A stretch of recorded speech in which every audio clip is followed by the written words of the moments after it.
What's up, YouTube? Thanks for being here. I'm about to launch it on Facebook as well, and we'll get it cracking. Appreciate y'all. What's going on Facebook? I got the double live stream as always. That's the standard now.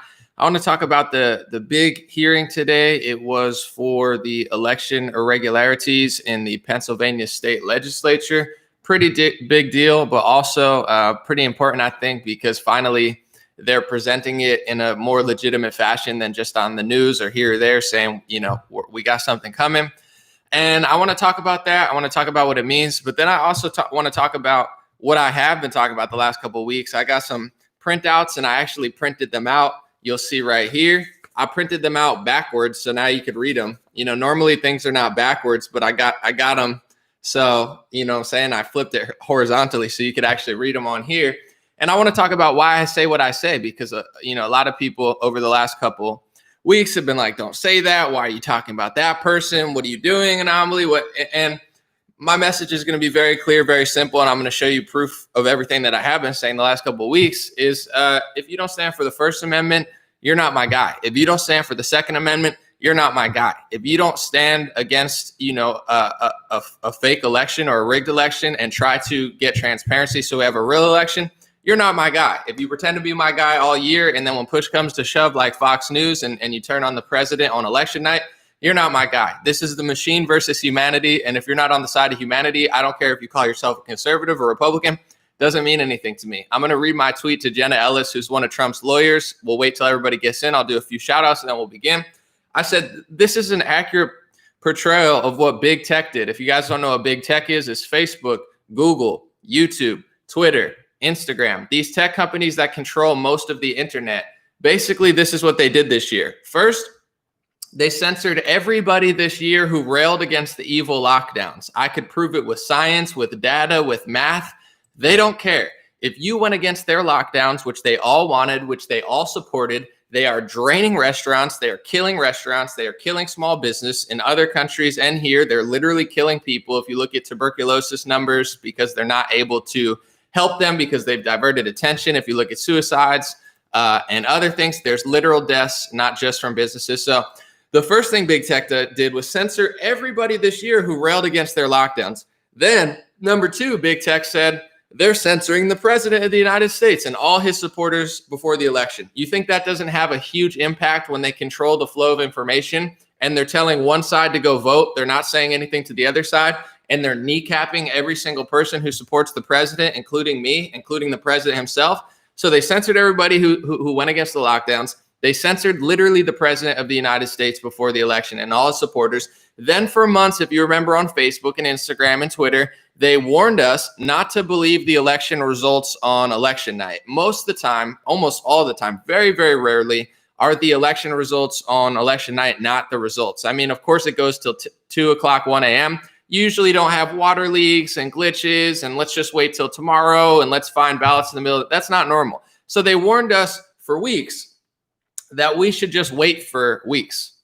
And then as soon as a couple days, and then as soon as Joe Biden gets the lead, it's over. They just wait a day or two and they say it's over. So they were the ones that told us to wait for weeks. And then all of a sudden, let's not wait for weeks. Let's not do exactly what they said just before the election because Biden is ahead now. And then now what they're doing is calling the election early against their own rules and censoring evidence. It's one thing that they say that Biden probably won. It's another thing to censor all evidence. So I'm going to go through that again. This is not right versus left. I mean, obviously the right wing clearly seems to understand it more than the left wing, but this is humanity versus the machine. So I'm going to get to the core of it because a lot of people say, anomaly, that guy's on their side. That guy's on our side. He's on our side. If you're with the machine, you're not on my side. It's machine versus humanity. So this is what big tech did once again. Censored anybody who railed against the lockdown, censored the president and all his supporters, warned us that results on election night won't be final and we should wait for weeks. And as soon as we're waiting for weeks, they tell us not to wait for weeks anymore. It's over. And then they censor all the evidence. This is a digital coup, in my opinion. This is machine versus humanity. And I just want to show you why I say what I say. So first of all, before I get into that, thank you guys for being here. Happy Thanksgiving, Blake. Thank you for the super chat. I appreciate y'all. So first come to first, excuse me. This was, in my opinion, a huge win. They showed the people, they showed the state legislature, and there's multiple paths to victory. I understand that it's not an easy path to victory. Obviously, nothing has been easy. So if you expected an easy election, we were hoping for that, but it is what it is. They tried to basically stop President Trump from winning the first time. When he won, they basically immediately tried to say he worked with Russia and start a special counsel and use a dossier and all these BS, totally sneaky tactics to try to overturn his election. And as soon as that was done, they went to Ukraine. And as soon as that was done, there's COVID-19 and mail-in ballots, and you got to stay home, and we're going to destroy the economy. And now it looks like you destroyed the economy. So none of this was easy. The last 4 years were essentially coup attempt after coup attempt after coup attempt to get the president out of his position, not with facts, not with data, not with science, with every sneaky, deceptive tactic. So this is the playing field, okay? Anybody pretending like it's not is just lying. And I'm going to show you why I say what I say. I'm not trying to pick on this guy because, to be quite honest, I barely know about who he is. I guess he's a lawyer and he runs human events.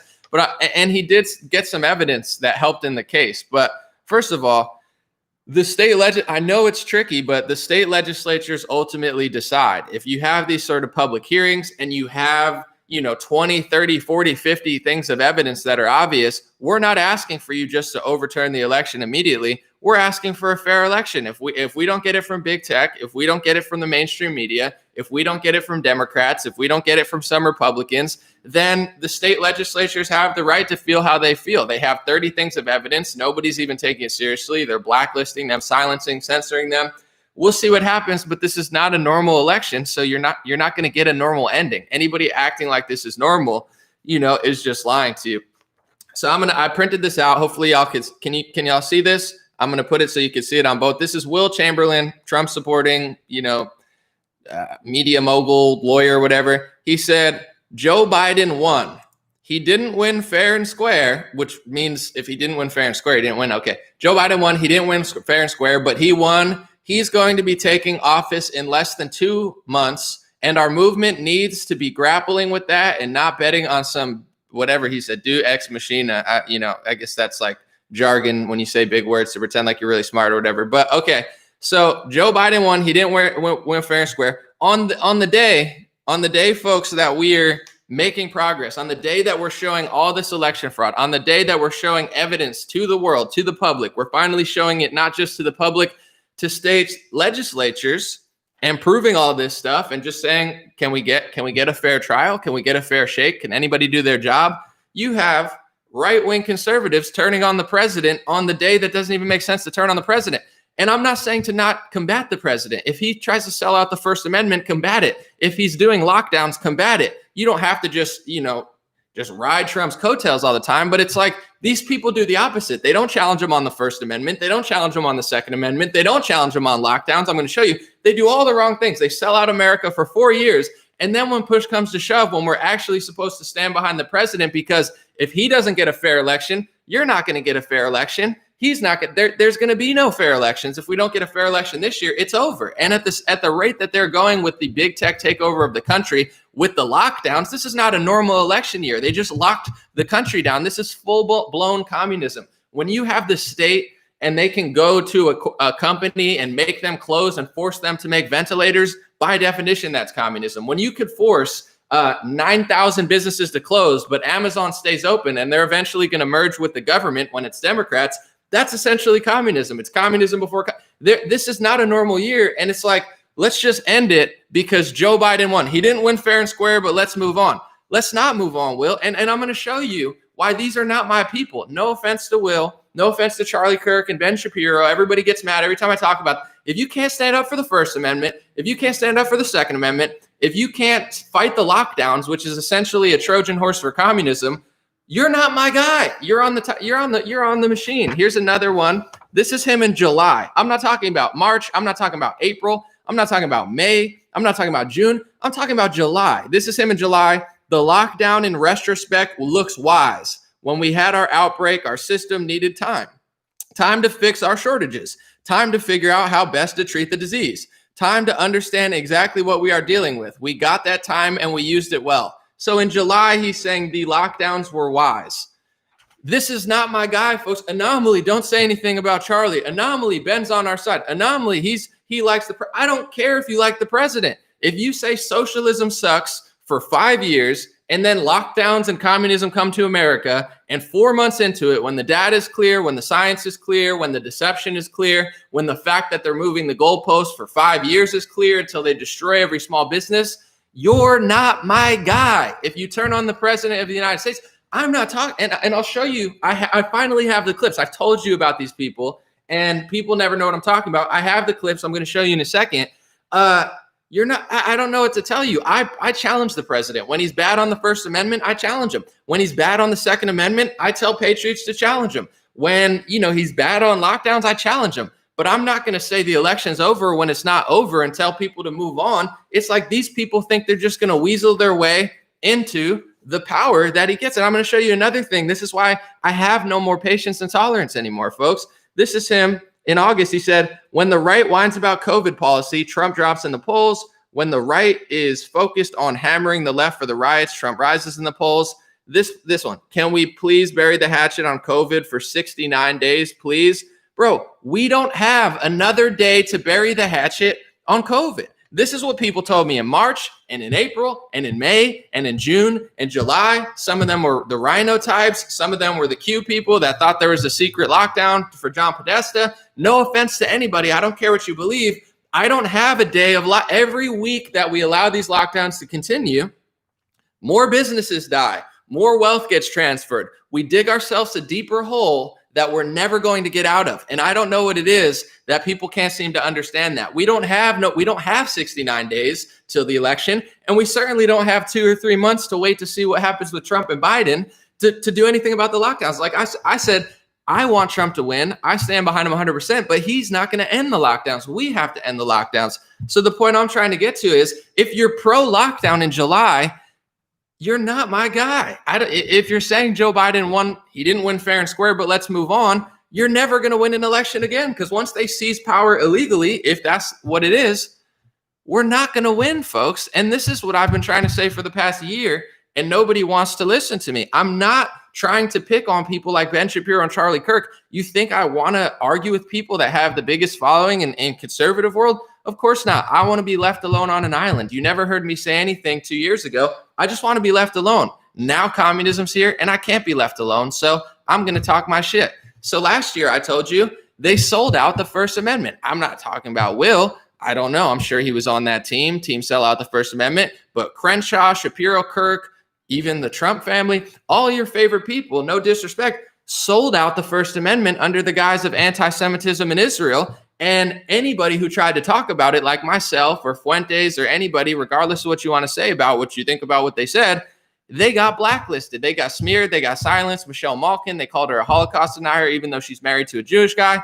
These are the games that these sick people play. And this has been my message forever. And first of all, today was a big day, but also this is not a normal election. I know people want to do, I'm a lawyer, I want to follow the law. But once again, the right follows the rules. The left doesn't follow the rules, but the right doesn't even use the rules. So you're going to lose the game. If you follow the rules and don't arrest anybody, you lose. It's like, if you're going to follow the rules, then let's follow the rules. Okay. We followed the rules for 4 years. They didn't follow the rules for 4 years. And we ended up here because the people following the rules didn't enforce the rules. If you're going to follow the rules, lock them up like they'd lock you up. If not, you're going to lose. So these people are following the rules, but not even using the rules to their advantage, and then acting like it's a normal thing. Like, I'm a lawyer. So no, we still have legal options. Yes, the state legislatures can still vote for the president if we prove enough fraud. This is not the time. Well, it's kind of like a coup, he says.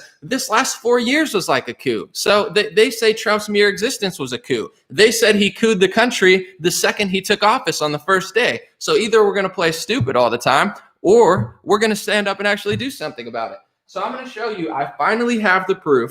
I told you guys for months why I don't like Crenshaw, Shapiro, and Kirk. Has nothing to do with personality or ego or drama. I don't need any of that. I care about America more than I care about Charlie Kirk. I'm sorry. I care about the Constitution more than I care about Ben Shapiro's feelings over literal facts. So this is why I said it for years. I'm going to show you they shit all over the First Amendment. And if you're a conservative and you can't conserve the First Amendment, what can you possibly conserve? If you're a conservative, my Facebook shut off. Of course, I I got to launch it again. Sorry, folks.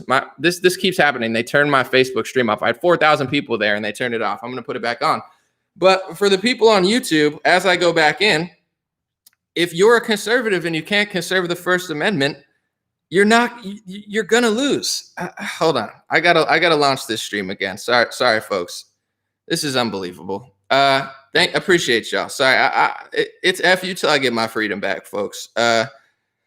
Hold on. This is just unbelievable. They cut my Facebook feed. So now I just got to relaunch it. Hold on. I got to copy and paste the title, and they're going to kick my Facebook off. I got 600 million views on Facebook. I was one of the biggest pages in the world, and they took away my monetization. Then they cut my reach. Then they stopped my ability to premiere things, and they took away my live streams for a month. It's going to be over soon, folks. So I'm going to get it in while I can. All right. Let's go back live. I'm sorry, folks. You're going to have to bear with me for a minute. All right, Facebook, we're back. Thank you so much, YouTube, for being patient. I love and appreciate you guys. I got my stream taken down on Facebook because we live in 1984, tech world. So they've been doing this now. They've taken away my monetization. They've taken away my ability to premiere. They've cut like 90% of my reach on the videos that I spend hours to do.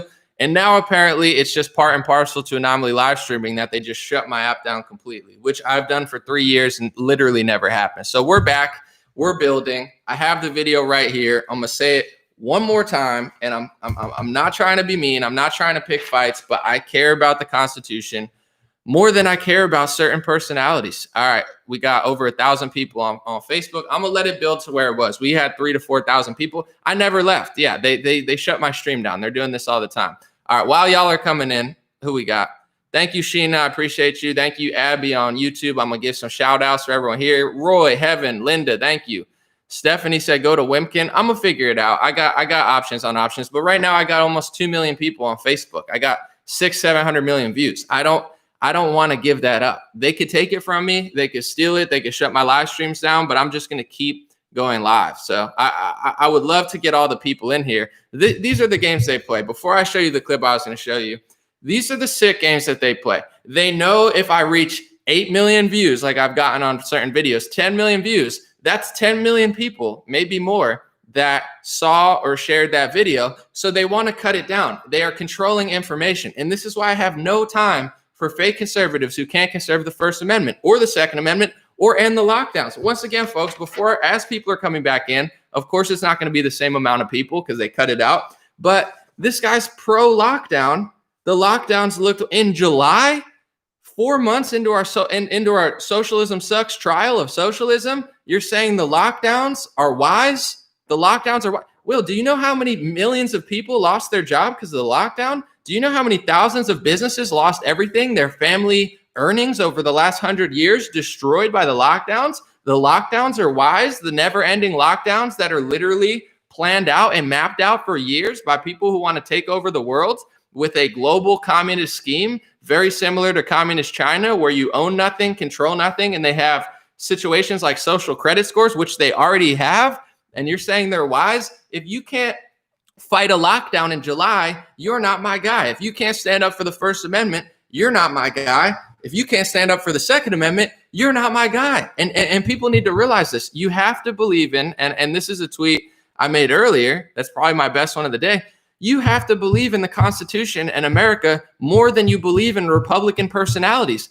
You guys need better discernment, not you specifically, but it's like you fall in love with these Republican personalities. First of all, they don't even have good personalities. So it's like, at least fall for somebody with a good, half of them have terrible personalities. They're horrible public speakers. They're just little dweebs just waiting to steal Trump's power when he leaves. But second of all, they're not conservative. So put the word together, conservative personality. Their personality sucks and they're not even conservative. They're selling out the First Amendment. Some of them are trying to push red flag laws to sell out the Second Amendment. They're selling out your soldiers overseas. They're selling out our country with lockdowns. They can't even oppose lockdowns 5 months after the lockdowns.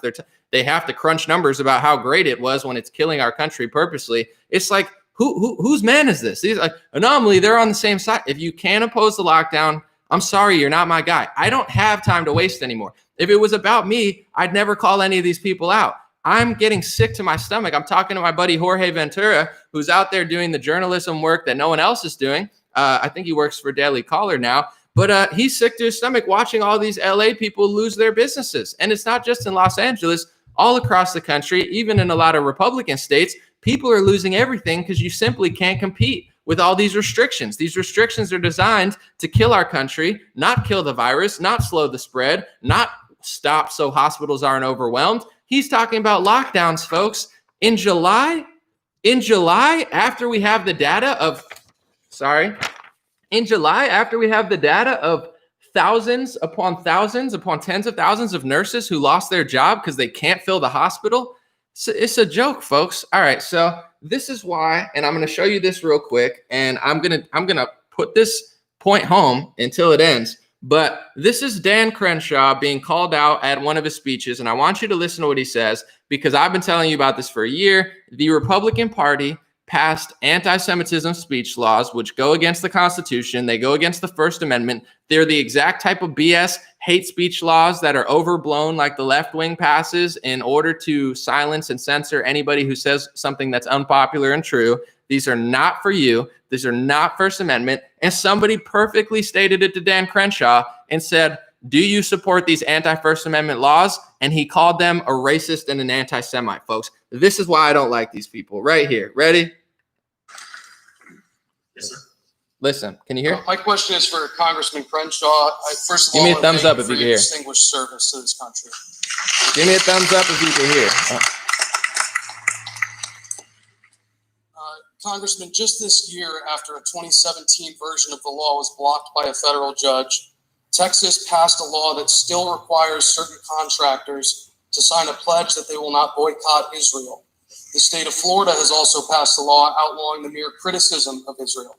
Representative Crenshaw, on May 9th of this year, similar legislation was even attempted at the federal level when the House Appropriations Committee sought to amend a routine government funding bill to allow federal agencies to compel contractors to promise not to boycott Israel as a requirement of maintaining their relationship with the U.S. government. Congressman, in spite of our unique and historic alliance, these laws are obvious, flagrant, and troubling violations of the First Amendment to free speech. Given that when you entered office, you swore to protect and defend the Constitution of the United States, my question is this: will you honor your oath and denounce these laws here, now, and forever? Or do you agree with Governor DeSantis and Governor Abbott that the First Amendment should only apply to Americans who support Israel? You're advocating for the First Amendment, or at least you're cloaking yourself in the First Amendment. I wouldn't presume my intentions. I wouldn't presume my intentions. I will presume your intentions. I will. Because I know who you guys are. And here's the problem with the BDS. When you create a movement, I'm not advocating for the BDS and divest and sanction one Jewish state just because they are the one Jewish state, there is a deep problem with that. That is anti-Semitism manifested. It's your right as an American. All right, so if you're not following, hopefully you guys can hear on Facebook. I know YouTube can. That guy laid it out perfectly, like I did a year ago. I said, listen, I don't care if people like Israel or not. I have many followers who live in Israel. I'm not talking about Jewish Israel. It doesn't matter. Saudi Arabia, Muslim. I'm talking about the First Amendment of the United States. And they passed a bunch of laws that made it in certain cases illegal to protest Israel. You could protest America. You could protest Trump. You could protest the Democrats. You can protest the Republicans, but you can't protest Israel. You could say whatever you want about anyone, but you can't even say certain things. So he laid out perfectly what the laws really were, not what Dan Crenshaw says he is. He's a liar. And he said, you swore to protect the Constitution. He's like, do you denounce these anti-First Amendment laws? And that's exactly what they are. If you don't believe in free speech for the people that you dislike the most, you don't get it at all. And that's what happened this year. Republicans sold it out last year, and you lose everything this year. But the point I'm trying to get to is he asked Dan Crenshaw, and Dan Crenshaw's response was, you're cloaking yourself in anti-Semitism. So he said, I support the First Amendment. And Dan Crenshaw said, you're an anti-Semite. I know about you. You're cloaking yourself in the First Amendment. That's the same thing a liberal says if you say, I want the freedom to talk about Muslims or Christians or Catholics, whatever. They say, oh, you're an Islamophobe. Oh, you're hate speech. The Republicans have been doing the same thing for years, and Charlie Kirk is in on it. Ben Shapiro's in on it. These little dweebs that run these fake right-wing news outlets are in on it. They're all in on it, and they blacklist and silence and censor any right-winger who calls them out because they don't care about you. They don't care about farmers. They don't care about business owners. They care about their own money and power. And I told people that last year, and they said, Anomaly, you don't understand. I like Dan Crenshaw. He's a great speaker. He does great on The View, but he floated red flag laws. If you can't support the Second Amendment in Texas, what's the point of even pretending like you're a conservative? He's anti-Second Amendment, floating red flag laws, thinking that's a good idea, and then taking it back because everyone got pissed at him. And he's anti-First Amendment, and he says that he thinks the First Amendment's anti-Semitic. You're an anti-Semite if you want the First Amendment in its raw form. You're cloaking yourself in the First Amendment. The First Amendment's not a cloak, bitch. Excuse my language for kids watching. The First Amendment's not a cloak, bitch. The First Amendment is our right as an American citizen, which we don't have anymore because you sold it out, Dan Crenshaw, and you covered for him, Charlie Kirk, and you lied about it, Ben Shapiro. So this is why I don't like these people, and I told you this a year ago. Do I have an ego? No, I don't want what they have. I never would want what they have because I'm not a liar. I don't want more money. I don't want more power. I want to be left alone. I want my First Amendment and my Second Amendment. But guess what these little weasels won't do? They won't leave me alone. They won't stop trying to pass red flag laws. They won't stop selling out the First Amendment. So now I can't be left alone. And now because they sold out the First Amendment, now we have lockdowns in this country. And I told you guys in March and in April and in May, we're being sold out to the pharmacy industry. I told people in 2018. But in 2019, while I'm telling you what's going on, these weasels are saying, oh, lockdowns are good. Operation Warp Speed is good. Oh, Operation Warp Speed. Oh, my God, that's the best thing that Trump ever did. Listen, this is what Operation Warp Speed really is everybody's making up these fake theories to try to convince themselves Trump's a wizard traveling through time to save your life. And I like Trump, obviously.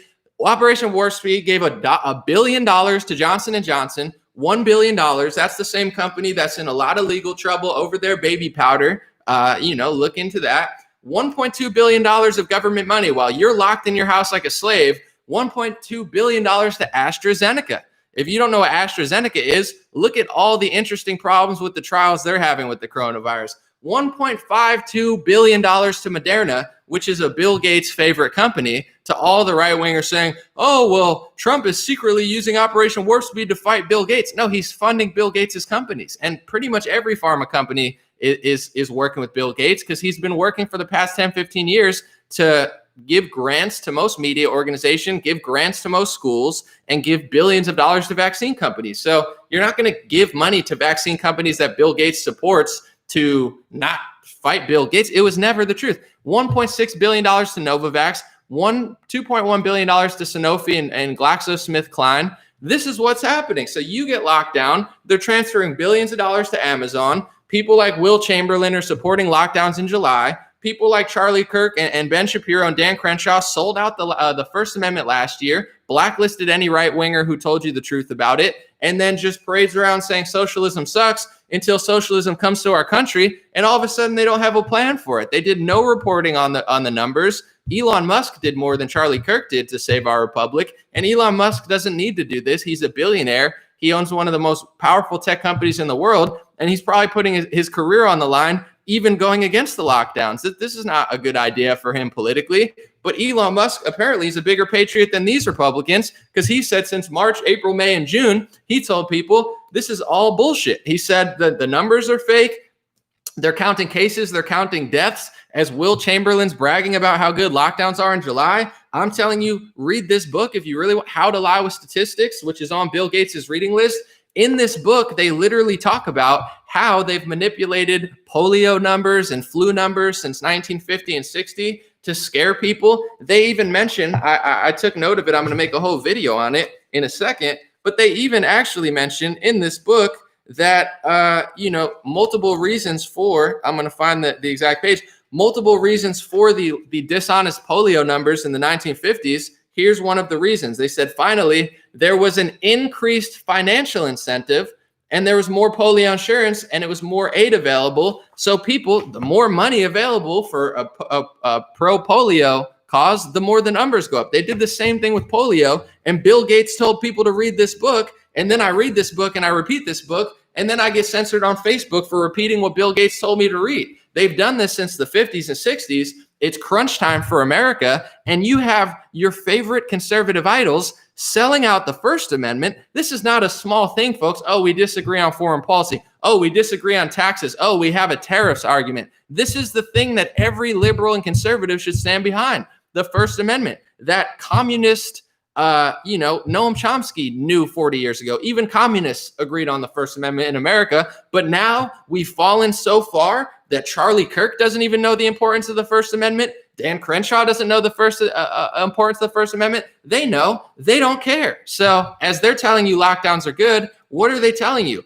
They care about their own power. They care about their own money. They can't wait till Trump leaves so they can try to sneak in and get you to vote for Crenshaw or Nikki Haley. I'm not voting for any of these people. And people say, well, it's going to be better. It's not better. It's like going on a train towards communism at 100 miles an hour with the Democrats. And then with Will Chamberlain and Charlie Kirk, it's going towards communism at 20 miles an hour as they sell Communism Sucks t-shirts. It's like, if you can't support the First Amendment, something's wrong. And people should be ratioing them instead of sucking them off. No offense, but it's like, he's so great. What did he do that's so great? He has a organization on college campuses. He debates 17-year-olds, and then he blacklists, silences, and censors any right-winger who's smart enough to beat him in a debate, acts like they don't exist, behind closed doors, tried to shut them up because he needs to maintain this illusion that he's a freedom fighter, when in reality, he's selling out the First Amendment. And they all did it. Trump, DeSantis, all of them. I like Trump. I like DeSantis. I think they're two of the best politicians in America, but I'm more loyal towards the First Amendment than I even am to Trump. I like Trump. I'm not going to turn my back on him for Biden when he's fighting for his victory. I'm hoping he can pull it out. But if we don't have the First Amendment, this is what happens this year, folks. We lose everything, and we lost everything. This was always going to happen. When you have both parties selling you out, when you have the left wing flying towards communism and the right wing crawling towards communism, as they blacklist any group that's effective enough to fight communism, you're going to get communism. I'm not surprised this happened this year. I'm surprised it happened so fast. I thought it was going to happen in like 2030 or something. But yeah, it's kind of a shocker that it happened so quickly, but it's not the most shocking thing in the world, because all of your favorite idols, you worship a personality more than you worship the Constitution. I like these people, or I thought I liked these people, but as soon as I saw them sell out the First Amendment of the Constitution and say that it's anti-Semitic to support the First Amendment, and Dan Crenshaw's lying about what those, he says, well, if you protest Israel, you're anti-Semitic. First of all, that's not true. People protest America all the time, and we don't call them anti-American, or maybe you do. But second of all, that's not even what the anti-Semitism laws say. Dan Crenshaw is a stone cold liar. Go to the State Department website. Don't take my word for it. Don't take his word for it. Go to the State Department website or go to Google and search anti-Semitism, State Department, and you could find how the U.S. government defines anti-Semitism. Do they define it like Crenshaw? No. Do they define it like Charlie Kirk? No. Do they define it like Ted Cruz and Ron DeSantis tell people? No. They define it as literally anything ever that has to do with anybody powerful that's Jewish. So if you want to talk about banking and media, that's anti-Semitic. So when Ted Cruz talked about Bloomberg owning a media company, that's anti-Semitism. And Cruz said, I'm not anti-Semitic. I support Israel. Well, of course, you're not really anti-Semitic, Ted Cruz, but you support the anti-Semitism laws, Ted Cruz, so you deserve to burn with your own anti-First Amendment legislation. You do everything for your Jewish donors and your Israel, lobbyist supporters or whoever you're loyal to, or, maybe it's the Zionist end game that you have in your mind for Christians, whatever it is, and you turn your back on the First Amendment. So now it gets used against you and you cry about it. I don't feel bad for Ted Cruz. He helped push those laws. Read the laws. There are 20 laws. They make absolutely no sense. Half of them are literally true statements, and they're saying that anti-Semitic acts are criminal. And under a Biden administration with Kamala and her husband, they're going to make them a law. So Republicans lobbed up the Democrats, and then the Democrats spike it in our faces, and a bunch of your favorite idols act like they're shocked. You lobbed it up for them. You sold out the Constitution. You sold out the First Amendment. You did nothing for lockdowns. How many conservatives do you know that were against Operation Warp Speed? I mean, normal people are, normal citizens. Like, I have conversations with normal people who work real jobs and aren't on social media. Those are the most sane people. They're smarter than every when I talk to a liberal that's not a Democrat on the television. They're smarter, more reasonable. Even Bernie supporters, they're more reasonable. These politicians are all actors. Anybody that wants to get involved in politics in their 20s is probably an actor. They're not the real deal. So it's like, you know what's going on, but how many conservative influencers and people who claim to stand up for the Constitution in America, how many of them said Operation Warp Speed was a bad idea? I was probably one of the only ones. I don't know probably all the other ones that were against Operation Warp Speed. They've already been banned off social media like Alex Jones as conspiracy theorists, or they're considered the far right and they've been banished on YouTube and Facebook. So they post their videos on BitChute and Parler and not as many people see them, because anybody who tells the truth, it's a dual party operation to throw you into the shadows so they can gatekeep this illusion that they're fighting for your Constitution when they're really not. I like the president of the United States. I understand his hands are probably tied. I understand that even in the White House, he doesn't have all the power in the world, because this is decades of corruption. This is decades of big pharma swallowing up our country and the world. So I'm giving Trump the pass. I'm voting for him. I'm standing behind him for this election. I'm giving him the pass that he literally can't do anything about it. That's what I'm doing. But I'm not going to act like it's good, because it's not good. It's funding billions of dollars to vaccine companies. It's going to be used against us. What do you think happens when Bill Gates gives $200-300 million to a school? It becomes the Bill Gates School of Science, and anybody there who disagrees with what Bill Gates is doing gets cut out, because the whole school is being funded by Bill Gates. So obviously you can't go against what he's saying or his agenda, or you don't get the money. And that's the same thing they're doing with climate change as well. But I digress.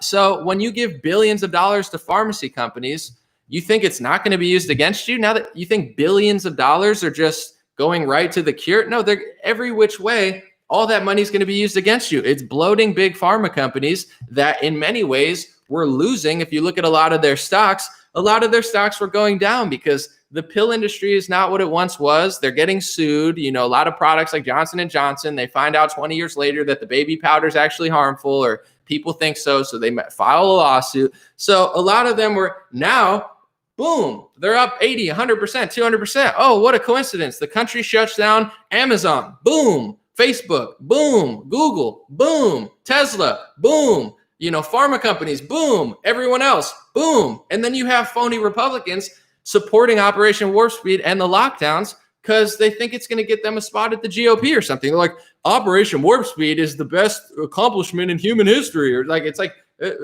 Jim Jordan blocked. I don't need a phony. Blocked. Did nothing about tech censorship for the last 4 years. Blocked. I don't need to hear about how much you love the vaccine industry, bro. It's like, this is not saving our republic. So there's a reason I say this stuff. Do you think I want to fight with 90% of Republicans? You think that's comfortable for me? You think that feels good to just not want to align myself with a bunch of frauds? I would much rather be on an island somewhere, but I can't be because they shut the whole world down because of COVID-19. And I can't even, I can't stand to get a call from my friend who's a journalist, and I've been ticked off for a week, but he, Jorge Ventura, I could tell he's not only a really hard worker, but he seems like a good guy. And I could feel his pain. He's like, Anomaly, will you help me do an event? Of course, let's figure it out because we want to save businesses. They're not our businesses, but we're witnessing the transfer of wealth and the destruction of the restaurant industry. And when they control food, folks, it's over. Will Chamberlain, Joe Biden won. He didn't win fair and square, but it's over. Dude, once they control the food industry, you're screwed, Will. It doesn't matter that you have a legal degree and you act snarky and smart. You're done, bro. This is a total takeover of the country. And it's obvious, and you still can't figure it out, and it's freaking November. So you're useless, okay? You're getting ratioed by Trump supporters, rightfully so. You get what I'm saying? It's like, if you can't save tens of thousands of restaurants, someone said you're a doomer. I'm not a doomer. I'm trying to save the country before it's too late. You know who's not saving the country? Just wait for Sidney Powell. That millions of businesses have been bankrupted because you're just waiting. We're actually trying to save them. It's not a doomer. This is happening. And either you wake the F up and stop it, or you lose. When I said last year, this is all happening, people said to me, Anomaly, just wait. Just wait till the election. Anomaly, I know we're full of shit. I know I'm a piece of shit, Anomaly. I know I make money talking at schools and you're the real deal and I'm a total fraud. I know you're the truth anomaly. I know I'm a liar anomaly. I know I'm deceiving farmers and workers across the country. I know I'm profiting off the demise of America anomaly. But just wait till next year. We're going to sell out the First Amendment. We're going to make these documentaries about how we're standing up against cancel culture, even though we're actually the cancel cultures of the right wing. We're doing cancel culture. We don't believe in the First Amendment. I know we're pieces of shit anomaly, but just wait till after the election. We want Trump to win. Well, guess what? Now there wasn't an election this year because you pieces of shit don't do anything. They're all frauds, folks. And I know because I talked to them. They're phonies. They don't believe in the First Amendment. They believe in money, power, and, you know, little jets with Ben Shapiro and stuff so they can be like Mr. $10,000, tell you they're standing up for free speech when they're really not. So fuck them. I don't really care. So then the lockdowns roll around and then people tell me, Anomaly, you're a doomer. I'm a doomer because I'm not waiting till December for Sidney Powell's lawsuit to go through. I'm trying to save thousands of small businesses. No, I'm not a doomer. You're a piece of shit. You know the amount of people that told me in Instagram, they said, Anomaly, the people whose businesses are dying, they're just casualties of the war against John Podesta. Anomaly, you don't understand. Bill Barr's going to arrest all my enemies tomorrow. Just wait. Just watch your country die, Anomaly. Fuck you. I'm not a doomer. You're just a piece of shit. You're sacrificing your own people for a plan that you're not even sure if it's real. And all the predictions you made all year have been fake so far. You're like, Bill Barr, Durham, it doesn't matter. We're like the left. We can just move the goalposts anytime it's not true. Yeah, Trump's working on a lawsuit. Giuliani's working on a lawsuit. And as they're doing that, none of them have a plan against the lockdowns. And every day that you wait, businesses are dying. It's not a doomer. It's a reality. But the point I'm trying to say is I actually care. Jorge actually cares. None of these Republicans give a shit, folks. None of them care. None of them have done 1/50,000th of what me or even Elon Musk has done to end the lockdowns. In fact, I just showed you the picture. They supported the lockdowns in July. They said it was a good idea. It's not a doomer. This is what's happening. It's like you guys are just sitting behind a computer screen and saying, oh, if all the businesses die and Biden wins, I mean, it's just going to work out. Like, obviously, no, it's not. I mean, it's going to be a wake-up call. I think that's the silver lining if Biden steals this election. Finally, you'll have to wake up to the reality that everyone's not going to save your life. Trump's doing what he can, but he can't do it alone. And the point I'm saying is these are not my allies, folks. If you can't stand up for the First Amendment, you're not my ally. If you can't stand up for the Second Amendment, you're not my ally. If you can't fight the lockdowns, you're an enemy of humanity. You're not an ally. You're part of the machine. You're part of the machine that every single day knows exactly what they're doing. Thousands upon tens of thousands of restaurants are going to die out, and then the tech companies are going to swoop them in. And guess what? When the tech companies come and buy everything, they don't give a fuck about your libertarianism. Excuse my language, but fuck it at this point. They don't give a fuck about how conservative you are or your law degree. They don't care about any of that stuff. And libertarian's not going to work when the corporations are working hand in hand with the government, which is what's about to happen. So any small business that's not working hand in hand with the government is going to get wiped out. It's already happening. And any big company is going to work hand in hand with the government. And guess what's going to happen? They're going to make their own laws. Even if Trump wins a second term, which I think that he still can, I'm not going to turn my back on him. I'm not going to give up. I'm not going to do that. I would say never bet against Trump. I think it's never a good idea to bet against him until the game is over. It's not over. But in general, these people don't seem to understand. Even if Trump wins, we can't wait 69 days to end the lockdown. We have to end them today because as soon as next year rolls around, say President Trump wins, next year rolls around. First of all, you're going to have the biggest riots that we've ever seen in U.S. history. But then secondly, you have to understand Amazon doesn't have to listen to Trump, and they won't. Facebook clearly doesn't listen to Trump, and they probably never will. Google, there's hundreds of companies across state lines that are gaining more power as independents are losing power, who own and control everything. So even in South Dakota, you're going to have to wear a mask or get a vaccine on an airline, or else they're going to arrest you. And the police don't seem to really care at this point. They just, do what they're told. So it doesn't matter what Trump wants. That's the point I'm making. It's like, we're just going to wait it out. Bro, if they destroy the restaurant industry and take over the food industry, you're done. If they've already taken over almost every industry, it's not a doomer. I'm being realistic. I'm just telling people not to wait anymore. I don't wait 69 days for the election. No. While you're supporting lockdowns? No. Anomaly, just wait for the election while we sell out the First Amendment. No, fuck you. These are the people that you look up to. It's like you're obsessed with these conservative personalities first of all, most of them are just little dweeb losers that aren't even good public speakers. It's like they don't even have a good personality. But that aside, they're not conservative. So you worship a false idol, a conservative personality that doesn't have a good personality, and they're not conservative. So what are they? They're conserving their own power. They're conserving their own wealth. They're conserving their own spot in the political machine. So as your family and your business gets destroyed by big government, they have a spot. Maybe they can be the next Republican RNC leader, or maybe they could be the person who gets to go on television and debate Joe Biden about nothing to op you into thinking that they're fighting for your freedom. That's what they're fighting for. They're not fighting for your business. They're not fighting for your country. They're not fighting for your constitution. They're fighting for their own power. That's why people like Will Chamberlain, as soon as it's like, hey, we got to back off, it's over. Joe Biden won. It's over. I mean, he didn't win fair and square. He won. He's going to take office in less than 2 months. He's like, please give me the power when Trump leaves. Please spare me, Democrats. I want a spot. I want to be there. I'm the realistic one. So you can keep my news outlet on Google. I'm one of the good guys. They're going to take you down as well. First, they started with Alex Jones. Then they went for people like Milo and Owen Benjamin and Nick Fuentes and all these people. And then they went for these people. And then they went for Trump. And then they went for the GOP. And then they went for me. And then they went for everybody, literally. And then they went for Mark Levin. And guess what? And this is what frustrates me the most. And guess what?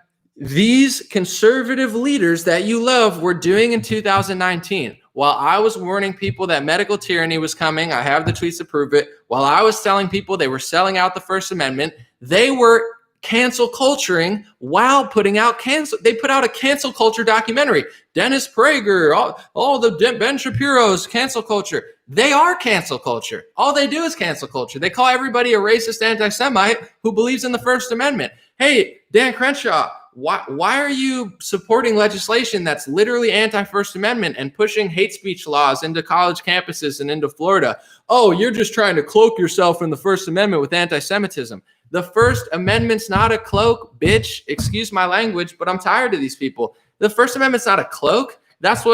Hey, I want to say a man is a man and a woman's a woman. Oh, you're just trying to cloak yourself in the First Amendment for hate speech. That's what the liberals say. Oh, you're an Islamophobe. You just want to cloak yourself. Oh, you want to build a wall. You hate Mexicans. You're just trying to cloak yourself. Oh, you want to talk about Mark Zuckerberg or Susan Wojcicki? Oh, you're just cloaking yourself in the First Amendment for anti-Semitism. That's what Dan Crenshaw thinks. He's a total fraud. Doesn't believe in the First Amendment. Doesn't believe in the Second Amendment. These are not my people, folks. And the longer you wait to think that they're on your side, it's political theater. This guy stands on the stage and debates this guy, and they pretend like one of them is going to save the left wing, and the left wing is so brainwashed they think Robert Mueller, a right-wing Republican FBI director during 9/11, is going to save them. Like, whoa, thank God for the Lincoln Project. All the neocons who started the wars, they're going to save us. And then you got the right wing thinking that these people are going to save you. It's like, but I mean, on The View, he does a really good job. I agree. He's a great speaker. He's definitely smarter and has better social skills than 99% of Republicans.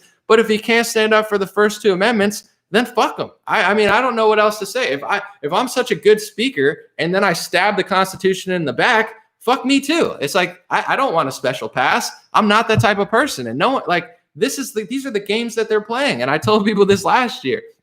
I'm not trying to, hindsight's 2020, but it's like, this is going to keep happening. If people are waiting for Bill Barr, you're never going to get it. If you're waiting for, Charlie Kirk to save you, he doesn't care. If you can't stand up for the most important amendment, I don't know what else to tell you. It's not like a tariff conversation. It's not like when does the placenta become, it's like literally the cornerstone of everything. And if you can't have that, you lose everything. And this year we lost everything. And as we're losing everything, they're doling out $10 billion to the pharmacy industry. And I'm the only conservative Trump supporter who can identify that that's a bad idea. Guys, this is probably like a scheme to get people, like if Biden did this or Hillary Clinton did this, no one would like Operation Warp Speed. If Joe Biden or Hillary Clinton did Operation Warp Speed, no one would stand up for it. If Joe Biden and Hillary Clinton sold out the First Amendment,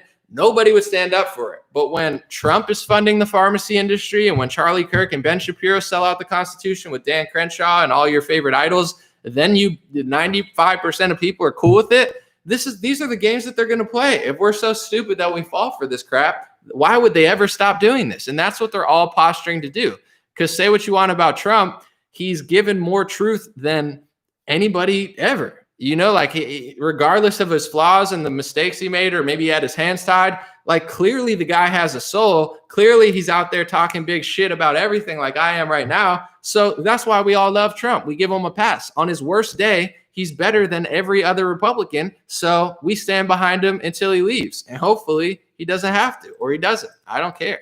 But a lot of these people that are trying to take his position afterwards, like there was a tweet from, Matt Walsh, who I agree with sometimes, but he's like, if you don't support the GOP in Georgia, you're an enemy of our party.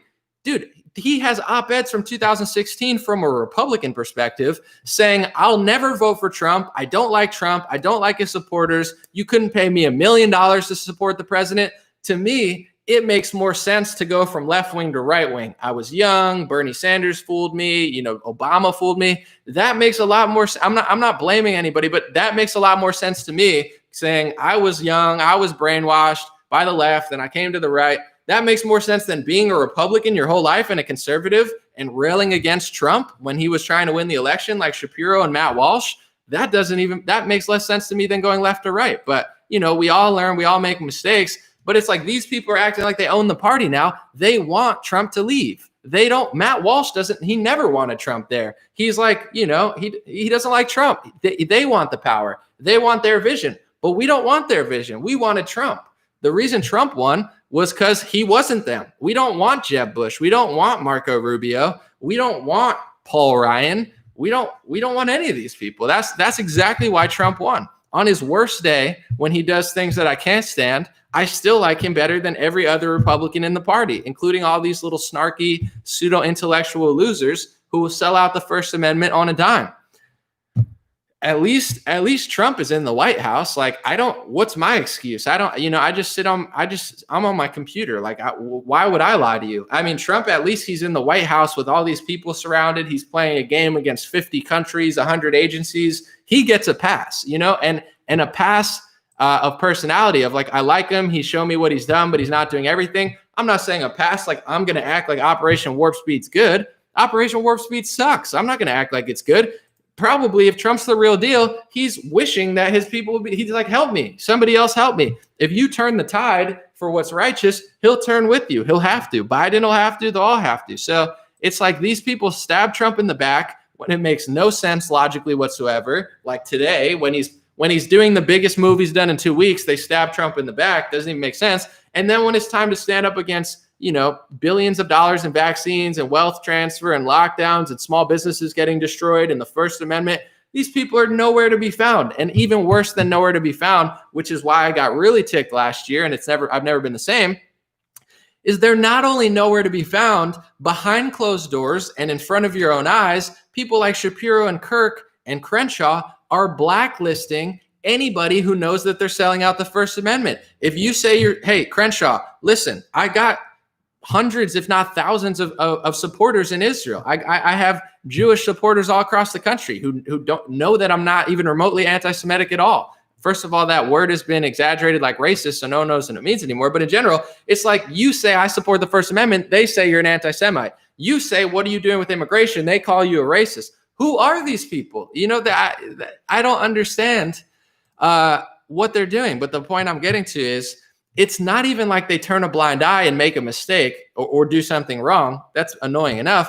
They blacklist and silence and censor and try to destroy anybody who tells the truth. Most people who know what I know aren't on YouTube anymore. They've gotten banned way before any of these right-wingers have, by design, because behind closed doors, all of your favorite idols, they say, oh my God, they're an anti-Semite. Oh my God, they're a racist. Oh my God, they want the First Amendment. Oh my God. Oh my God. They're just conserving their own power, folks. They know exactly what they're doing. So that's what your idols were doing in 2019. Not fighting big tech, not making a real stand against censorship, not standing up for the Constitution, not seeing the obvious threat of medical tyranny, which was already coming to the states back then. They were doing none of that. They were conserving their own power, selling out the Constitution, and behind closed doors and right in front of your face, smearing and destroying anybody who called them out. Michelle Malkin called them out and backed the people who backed the First Amendment, and they called her a Holocaust denier. Folks, Michelle Malkin's never denied the Holocaust. I don't know that she's ever even talked about the Holocaust,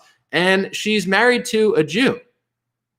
And they tried to say she was a Holocaust denier. Not the left-wing media, the right-wing media. Why? Because she stood up for the First Amendment. And they tried to call her a Holocaust denier because she backed Nick Fuentes with what he agreed with. Nick Fuentes made a joke years ago, so now they're playing guilt by association. Well, if Nick Fuentes said that and you support the First Amendment because he supports the First Amendment, you're a Holocaust denier. All your favorite right-wing media outlets played this game. Ben Shapiro did this grandiose speech and said, oh, the anti-Semites are coming for me, the moon landing conspiracy theorists, talking about Owen Benjamin. He's like, that was a funny Owen thing because he's like, these moon landing conspiracy theorists who are anti-Semitic. And like Owen Benjamin was like, just say my name. Obviously, you're talking about me. No one else sings songs about the moon. So it's like Ben won't even name people.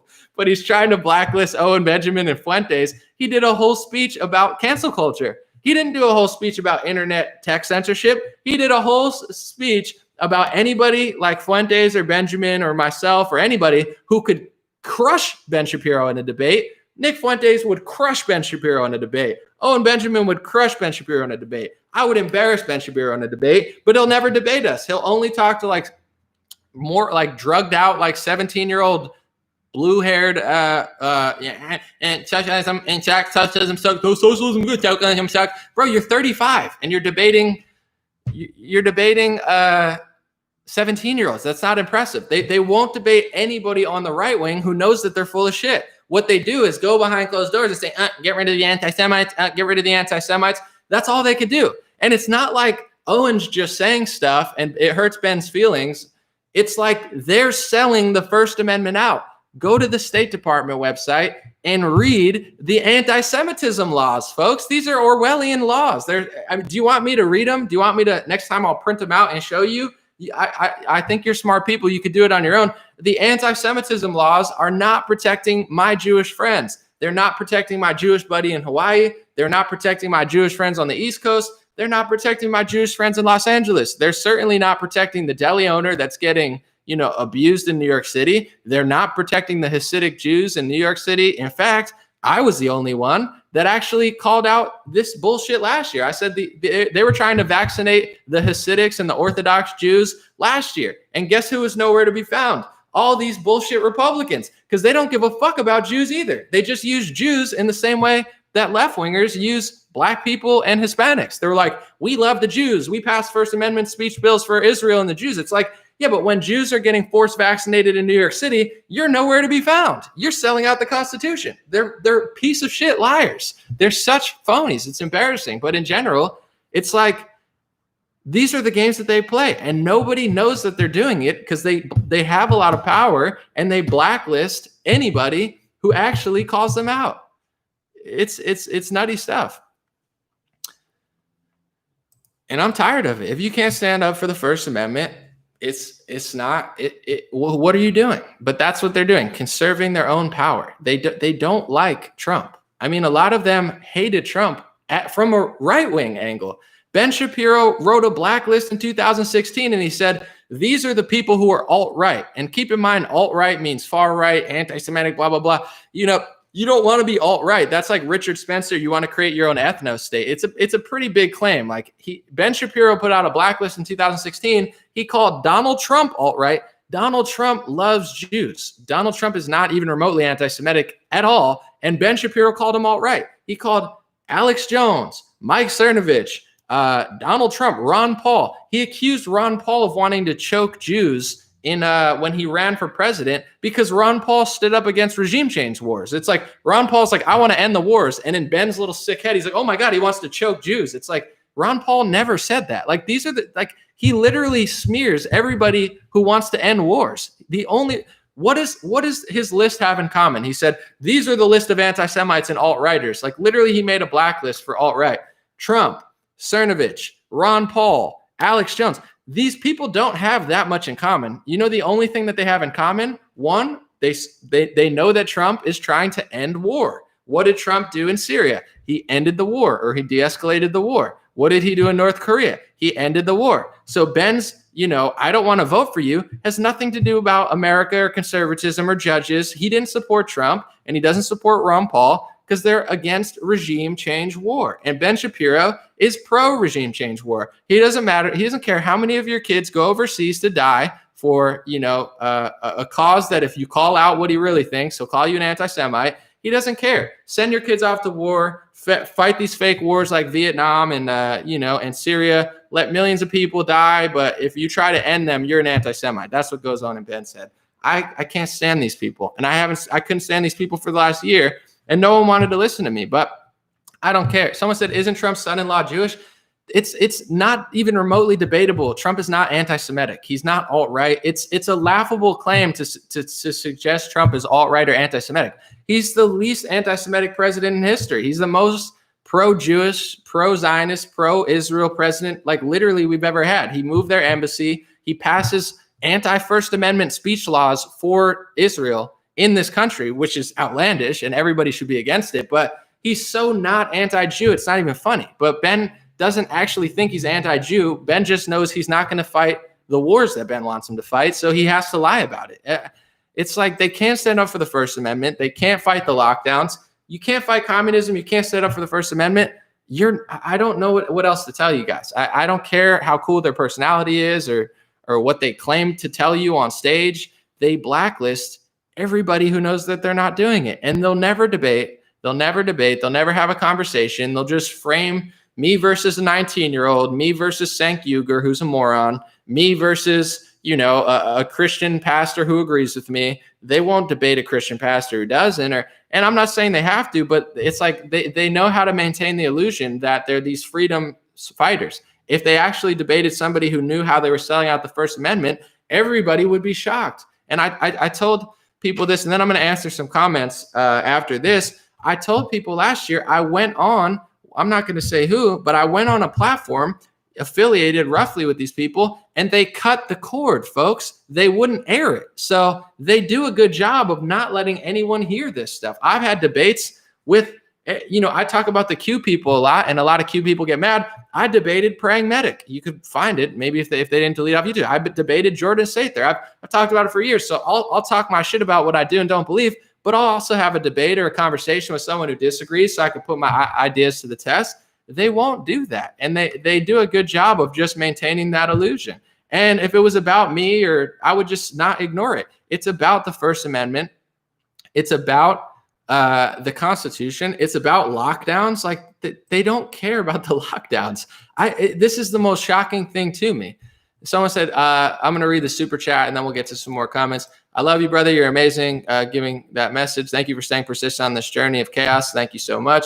I'm going to start answering questions, but just to wrap it up, the PA hearings, I think it was a huge success. We'll see what happens. It's an uphill battle, but whether Trump wins or loses, it's going to be an uphill battle. And in my opinion, we need people fighting. But when people at the top who are sheep herding a lot of conservatives who have the biggest followings are selling out the First Amendment, stabbing Trump in the back when it makes no sense and not challenging him when it does make sense, they need to move out of the way. That people need to not be like so indoctrinated by these people because that's only going to hold us back. And I've seen it for a year and it just keeps getting more and more prevalent. So I figured I would do a slight presentation today to point it out and hopefully it makes sense. If not, it is what it is. I'm going to read this real quick. Rich said, why is Israel so hated? We are just in general. Well, Rich, that's a good question. I'll give you some reasons why a lot of people feel strongly against Israel. One, a lot of people don't like America because America, conquered Native Americans hundreds of years ago. So Israel is really one of the last imperial countries in the modern era. They didn't do it people hate America for doing what we did in the 1700s. So I think it's understandable that a lot of people don't like Israel because they did it just 50, 60, 70 years ago. So that's one reason a lot of left-wingers hate Israel. The reason that a lot of right-wingers feel strongly against Israel is because they say it's anti-Semitic to say the truth in America. And I'll just say it. Both parties are, very beholden to the Zionist agenda, which is the Israel agenda. Both parties will bow down and sell out the First Amendment for Israel. We give billions of dollars of aid to Israel. a lot of the wars in the Middle East are for Israel's cause, not really for America's cause, but nobody wants to say it. And, people feel like in America, they're getting the short end of the stick. So I would say, it's on the left wing. They hate Israel because they're one of the most recent imperial countries. On the right wing, I think they see that it's a one-sided relationship in some senses. In some ways, they're a great ally. In other ways, not so much. And we can't even preserve our First Amendment because, even the Trump administration is beholden to Israel. They have AIPAC, which is a huge lobbying. Like if Biden wins, Israel's going to be fine. Biden and Kamala and her husband, they're so pro-Israel, it's not even funny. So it's not, in my personal perspective of why I'm a little hesitant, has nothing to do with the people, has nothing to do with the country. It has everything to do with our politicians not doing their job and seeming to prioritize them over every aspect of American life. And, it gets even deeper than that, but I'll just say that for now. Brent said, even the so-called leaders of the Libertarian Party are bending. So this is crazy. Good luck, America. Spot on. No, I love libertarian ideology. The Libertarian Party sucks. I'm not trying to be like Mr. Mean today, but yeah, the Libertarian Party is wildly unimpressive.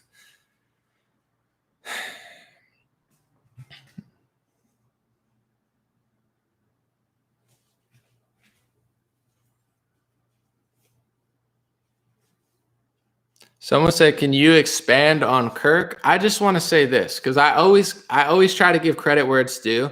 What he's doing at a young age is impressive, running a company and having, a college presence. But when Trump and DeSantis and a bunch of Republicans last year, they all passed anti-Semitism bills. They were anti-First Amendment. The broadness of what they considered anti-Semitism was large. It protects the elites. It protects Zuckerberg, Soros. It doesn't protect your average Jew. It's written in a way to really protect the powerful because the powerful people were probably the ones that, pushed the Republican Party to pass it. When they passed that anti-First Amendment bill, that's my problem. Charlie Kirk not only didn't fight against it, he stood for it. And this is what really pushed me overboard, was he blacklisted everybody who knew it. Him, Crenshaw, Shapiro, Blaze TV, all these people, they formed a little, anybody who disagrees with this is an anti-Semite, and they all started writing hit pieces on Michelle Malkin and anybody who stood behind the Constitution because Nick Fuentes was opposed to it. So they made the connection. It's like, well, Hitler drank water and Trump drinks water, so Trump's Hitler. It's like, well, Charlie Kirk's a neo-Nazi because Charlie Kirk smiled and a neo-Nazi smiled. It's like, that's not fair. They call Charlie Kirk alt-right all the time. Charlie Kirk is not alt-right. So I protect Charlie Kirk when he gets smeared. He's not alt-right. He's not this. He's not that. So what does Charlie and Ben and what do the Republicans do when we get falsely smeared? They do it. They're the ones doing it. They're like, it wasn't left-wing news smearing Michelle Malkin and Fuentes. It was right-wing news. They're terrified of Michelle Malkin. They're terrified of Nick Fuentes. They're terrified of Owen Benjamin. And a lot of them are terrified by people like Alex Jones because a lot of these people don't have good personalities. They're not good debaters. They're not good public speakers. Say what you want. Alex Jones, great debater, great public speaker. He could wipe the floor with Ben Shapiro and Charlie Kirk. So they do everything they can in their power to wipe out anybody who knows that they're selling out the First Amendment so they can preserve their own power. They're more concerned with preserving their own power than they are with preserving the Constitution. And this is not normal, guys. And I'm going to say this, and I'm going to move on. They have incrementally, psychologically sabotaged this country where you guys think it's normal. And I'm the bad guy for saying this. Guys, Noam Chomsky, who was a left-wing, essentially communist Jewish professor, stood up for anti-Semitism 40 years ago as a communist left-wing Jewish guy.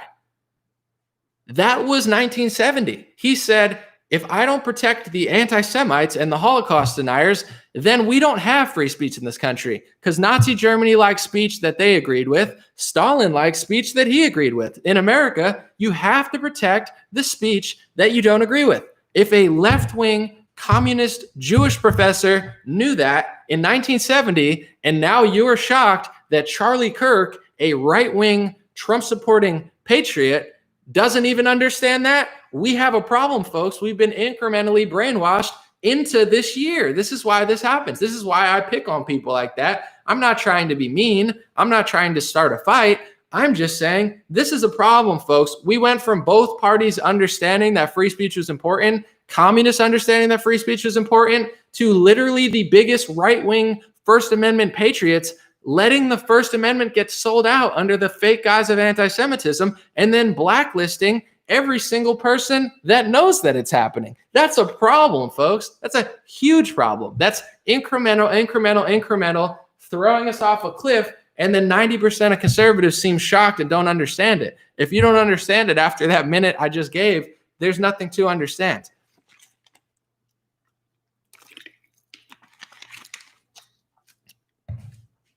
Someone said, well, would you do a video about the pros and cons of the Libertarian Party? Well, to me, there are no pros of the Libertarian Party. I like libertarians. I like libertarian ideology. I think libertarians understand what conservatives are lacking, but the Libertarian Party sucks. The party sucks. Their Twitter sucks. Their candidates suck. They vote for somebody who's worse than Trump and give away 2% of the vote, even though they don't deserve it, and they have no plan to move forward. The Libertarian Party, to me, is a mess. I have no interest in trying to resolve that right now. They don't have any of the infrastructure. And I say this as somebody who actually likes libertarianism. It's just like that party, to me, it's dead in the water. I don't want anything to do with it.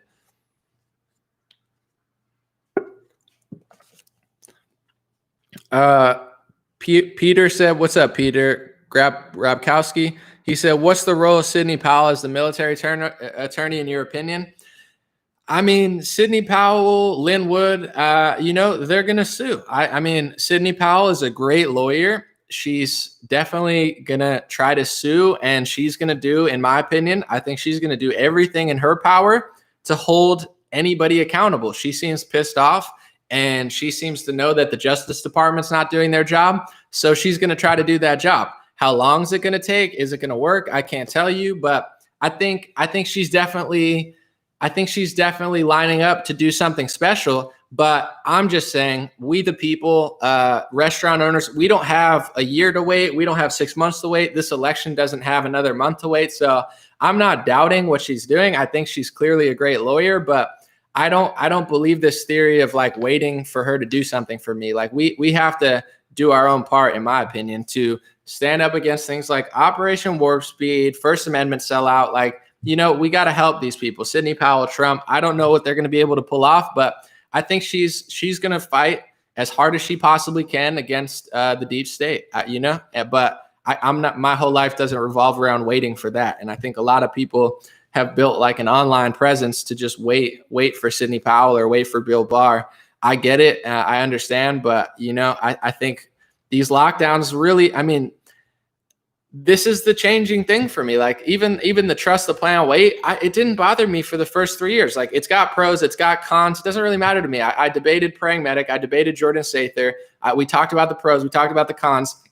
It was what it was. Once the lockdowns kicked in, then it started really making me feel like it was some sort of a psyop. Like Sidney Powell's a real lawyer. Lynn Wood's a real lawyer. They're going to work. Trump's going to work. But I can't wait for Trump. I can't wait for Sidney Powell. I can't wait for Lynn Wood. I don't want to bet my whole life on a theory of what's going to happen in the future when I see everything in my present moment just getting, taken out and no one seems to be fighting it. So that's when it started changing for me, when I'm like, well, the lockdowns are here and like 80% of the right wingers don't want to fight the lockdowns because they think that Bill Barr is going to do it. So you get what I'm saying? I think Sidney Powell is a real lawyer with a real case, but I don't have time to wait for what she will or won't do, because what she will do or won't do, it's not going to save business owners, restaurants, the Constitution. All this stuff that I'm talking about happened in 2019. So we got multiple battles going on. She's going to fight one, but to me, it's not going to be the be all end all. Because even if here's my thing, even if you take out, I'm not saying take out, but even if you charge, say best comes to best, thousands of Democrats get charged, all your biggest enemies get charged. It's probably not going to happen. But if that happened, that doesn't change the fact that 95% of the Republican Party is okay with selling out the First Amendment. You get what I'm saying? I support Trump. I vote all Republican. But I see the writing on the wall. Everyone's waiting for this big boom moment. But like, it's so psychological at this point. Even the big boom will not save the Constitution and won't save the country. It'll help greatly, but we have a long way to go. And the more people just wait and are complacent, the harder and harder it gets to bring it back. Tim said, everyone please write the Speaker of the House in Pennsylvania and demand he stand against this fraudulent election. Our state is just fine. Just don't claim you're his constituent. Reach out to Rep. Cutler. All right. Thanks for the super chat. He said, I'm in Norwalk, California. I appreciate you speaking the way you do. You're making a difference. God bless and thank you. Well, thank you, Chris. I appreciate it. Someone said, you should watch Officer Tatum. He's saying the same thing about not waiting for the government saviors. I mean, it's a bizarre. I understand why people believe it because Trump's retweeting it. You got the Kraken. It's all fascinating stuff, and I think a lot of it has validity. But yeah, it's a shocking year when you have the biggest government lockdowns in modern history, and you have a majority of Republicans waiting for the government to save them. When the whole Republican libertarian ideology is like small government. So yeah, Brandon Tatum. I haven't seen his videos recently, but I'm sure he's nailing it. He sounds like he gets it. He actually seems like a doer. And I can't speak on everything he's saying, but at a certain point, Trump's going to do what he does. Sidney Powell's going to do, but like me, Tatum, other people, we can't just wait for them. That's not going to end these lockdowns. It's not going to save the Constitution. This all happened last year. So I agree with that. Someone said Anomaly Kraken is released tomorrow afternoon. I'm going to say this one more time, and then I'm going to answer more questions. I don't waver. I have not said it's over. Trump's losing. If Trump is in the White House and he says, I'm not conceding, it's not smart to bet against Trump. Sidney Powell is a lawyer. Lynn Wood is a lawyer. I know that they have evidence. They have fraud. Like just what they showed today in Pennsylvania, that's pretty big. So what they have in store, I would hope they have more. But here's what I'm saying. Whether the Kraken gets dropped or not, how big it is or small it is, it's not going to stop the lockdowns. It's not going to save your First Amendment. It's not going to save your Second Amendment. We have to stand up to our own party. You get what I'm saying? I support the people that are standing up to the GOP, the Kemps, the Raffenbergers, the Crenshaws, even the Shapiros and the Kirks. It's like, the Kraken can save your whole life, but it's not going to save your Constitution. You get what I'm saying? There's people in our own party, on our own team, that literally don't care about it. And they haven't cared last year. So the Kraken's not going to save businesses in Los Angeles. The Kraken's not going to save elderly people in Florida who are still being treated like prisoners. The Kraken is not going to save, certain Texas counties that, have so many multinational businesses and corporations in them that their law doesn't even apply in most areas. The Kraken's not going to save the woman who gets dragged off the plane in South Dakota because she's not wearing a mask. The Kraken's not going to save our country when, even if you hate liberal America, most of our businesses and most of our GDP is in those areas. So if those areas suffer, the whole country is going to go down. It's not going to be great, but this lockdown is unlike anything else. So the Kraken is not going to save my life. I've never turned my back on Trump as far as can he win this election. If he's in the race, it's an uphill battle. Never bet against Trump. If he says he's not conceding, I'm not betting against the guy. But I'm not going to act like the Kraken's going to save this country. It's going to do its part. We have to do our part. Masha said, what about Musk, Elon Musk? Why are there negative comments about him? Antichrist and next Bill Gates. Thought he was on the right side of humanity. Elon's a controversial guy. So I tend to like him. A lot of people don't. I think people don't like him because he does sneaky space programs. He's got the Neuralink where it plants a computer chip in your brain. So that's why a lot of people think he's the Antichrist, probably because he's going to plant like computer chips in people's brains. It's crazy crap. I'm not going to lie. But I get a good vibe from him. I'm not going to like bow down to him and trust him with everything. But a lot of people really don't like a lot that he's doing. I appreciate the fact. I'm not gonna give him credit for everything, but when our country needed freedom the most, when our country was getting taken over, he was even quicker than Trump to really come in and give people the truth. I watched this whole interview with Joe Rogan. He backed up Joe Rogan 10 times. Joe Rogan was trying to give BS, like government stuff, and every time Elon Musk told the truth about Corona, at a time when no one was. So I appreciate that he did that. You know, we have to keep our eyes on the prize, but I'm very grateful he did that. And as far as what he does with all his space programs and Neuralink, we'll see. But I like Elon Musk 100 times more than I like Bill Gates. And he seems to be, you know, against a lot of things they're doing. But at the same time, he's like one of the biggest tech companies. So it could be controlled op. I have no idea, but I like him. JR Garcia said, keep it up, Armando. Dale Huevo. Thank you, JR Garcia. I appreciate you, brother. Dallas said, never seen someone who reports on the news so well. God bless, man. Hopefully to God they don't shut the power off in Southern California tomorrow. Thank you. I appreciate you. Someone said Elon is the enemy. No, I understand. A lot of people hate Elon. A lot of people like him. I'm not going to tell you what to think. I have my feelings, but you know, I'm not like an emotional person where I go all in or I go all out. Like I don't expect that much from these people, so I'm very rarely disappointed. Like I told you what I like about Elon. I don't trust the space stuff, but my hopes for Elon are not like here. Like I like what he did and I'm keeping my eyes peeled. I think that's the problem with like people, you know, worship certain personalities where they keep getting very like disappointed.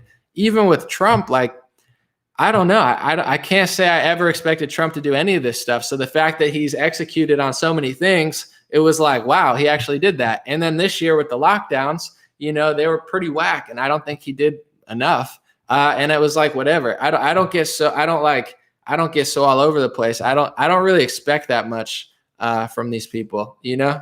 But so someone said maybe Trump is forced to play politics, said Teflon. Absolutely. That's why I give Trump a pass. But I'm going to say this and then I'm going to read another comment. Have you considered doing D-Live for streams? I have. I'll think about it. But I think Trump is playing politics, you know, but here's the difference between me and other people. Whether Trump's playing politics or whether he's not on our side, I think he's on our side. I think he's proven that. I think he is playing politics at certain points.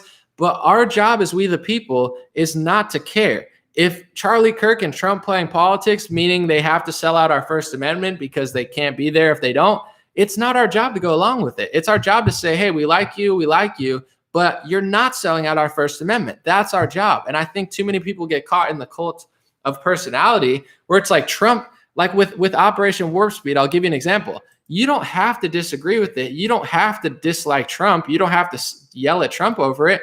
But so many people couldn't accept what Operation Warp Speed is.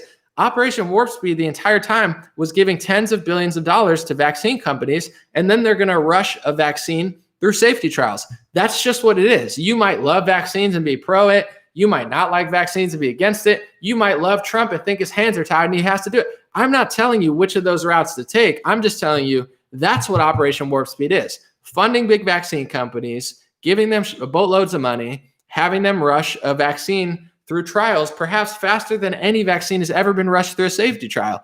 But here's the difference.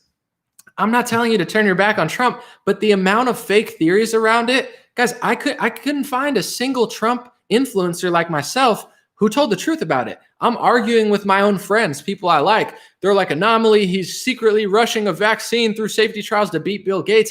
He's funding Bill Gates's favorite companies. He's not fighting Bill. He gave them billions of dollars and they're the front runner and he's tweeting about it. So that theory was wrong. It's like, no, anomaly, he's doing like, just accept it for what it is and then either stand against it or don't stand against it. But these delusional games, because people like Trump, I like Trump, but I don't like Operation Warp Speed. Maybe he has his hands tied. Maybe he has not. Maybe he thinks it's the right idea. I don't know, but I'm not going to sit here and hallucinate a theory that he's secretly fighting Bill Gates. He's working with Bill Gates, folks. He's maybe has a end plan or something, but like you don't fight a Bill Gates company by giving them $1 billion or $2 billion and then tweeting and bragging about how good they are. Like people are so like this is such a trap that people are so obsessed that they can't even face reality. Like it's really like brainwashing. It's like left-wing brainwash tactics.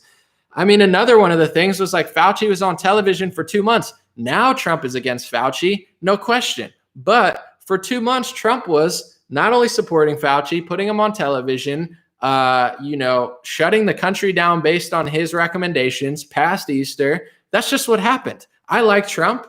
But that's what happened. But people are like, anomaly, you don't understand. He's putting Fauci on television to expose Fauci.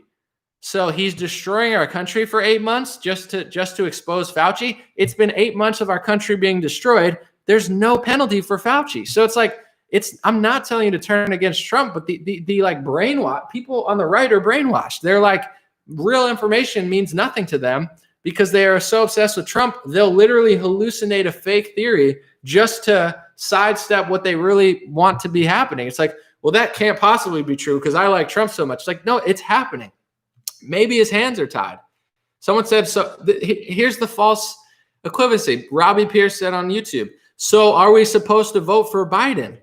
No. What? Like these are the games that people play. So if Trump did Operation Warp Speed, what am I supposed to vote for Biden? No, I voted for Trump. But your job as an American citizen, if you disagree with it, is to at least believe that it's happening. If Trump and Charlie Kirk and Shapiro sell out the First Amendment, they sold out the First Amendment. You don't have to agree with that just because you like them. You could stand up against them, plead your case, and a lot of times they listen once the people's pressure becomes bigger than the big business pressure. There's billions of dollars of pressure on that side, and there's no pressure coming from we the people. So they go with the big business every time because it's a business deal, and Trump is a businessman, and your business is millions of people saying no. If you stand up to the Georgia legislatures, they don't have a choice. They have to listen to you. But if you're so brainwashed by your obsession with Trump that you don't do anything, the big business wins every time. They sell out the First Amendment. They do Operation Warp Speed. They brag about it because there's no resistance coming from conservatives. Should you vote for Biden? No. But if you don't stand up for yourself, you lose the business transaction every time.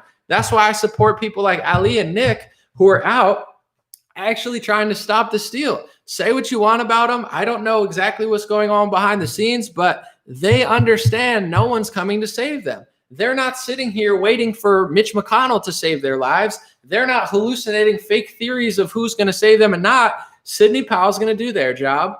Lynn Wood's going to do his job. Trump's going to do his job. The GOP's probably going to do nothing but tweet. Charlie Kirk's going to tweet one-liners, and they're doing what they're doing. You get what I'm saying? It's like, I'm not telling you to vote for Biden, but it's like this is what it is. If you disagree with Trump on one thing, you have to vote for Biden. This is like a fake thing in your head. Like, what are you talking about? Someone said, you keep saying Trump lost white votes and gained minority votes. Isn't that evidence that things were more rigged? Said ZM. Well, I think the real evidence for rigging would be in every city, Trump outdid Hillary Clinton or Joe Biden underperformed Hillary Clinton. Every city Joe Biden underperformed Hillary Clinton, except for the cities in the swing states that they flipped against Trump. To me, that's the evidence there that shows that something suspicious happens. Joe Biden underperformed Hillary Clinton, every city except for the cities that they needed. That to me is suspicious. As far as Trump losing white votes and gaining minority votes, I don't think that's suspicious because I think that Trump pandered to minorities 95% of the time, and the left-wing media is so powerful that if you say anything about white people, you're a white supremacist and a white nationalist, and you got to condemn them and condemn this. So I think it's very plausible that Trump did lose the white vote, not like totally, but he lost like a few percentages and gained a few percentages on minority because that's where they spent all their effort. And the left wing, and this is what I'm writing my book about. I need to finish it. I was hoping by Christmas. I don't know if I'm going to be able to finish it, but the left is very good at using language to manipulate the conversation. So they say militias, white supremacy, white nationalists, alt-right, and then people on the right, like Shapiro and Charlie Kirk, they say alt-right, this and that. They formed a two-party system where you're not allowed to talk to white people as a group. You could talk to black people as a group. You can give them things. You could talk to Hispanics. You could talk to whoever you want. But if you talk to white people as a group, you're a white nationalist and a white supremacist. So, I would imagine that a lot of white people got pissed off at that because, Trump launches an American Dream Plan, and the American Dream Plan is for Latinos. It's like, I'm part Hispanic, mostly white. That's kind of offensive to me, even though I'm in with the Hispanic Republicans and I like them. Like, it's a little bit offensive to see American Dream Plan that's only for one race. Like that, to me, that's pandering to the left. So I think the right wing has a long way to go. They definitely want to gain minority votes, but at a certain point, this is why we get communism. It's like communism and communism light. It's like, cancel culture and cancel culture light, political correctness and political correctness right.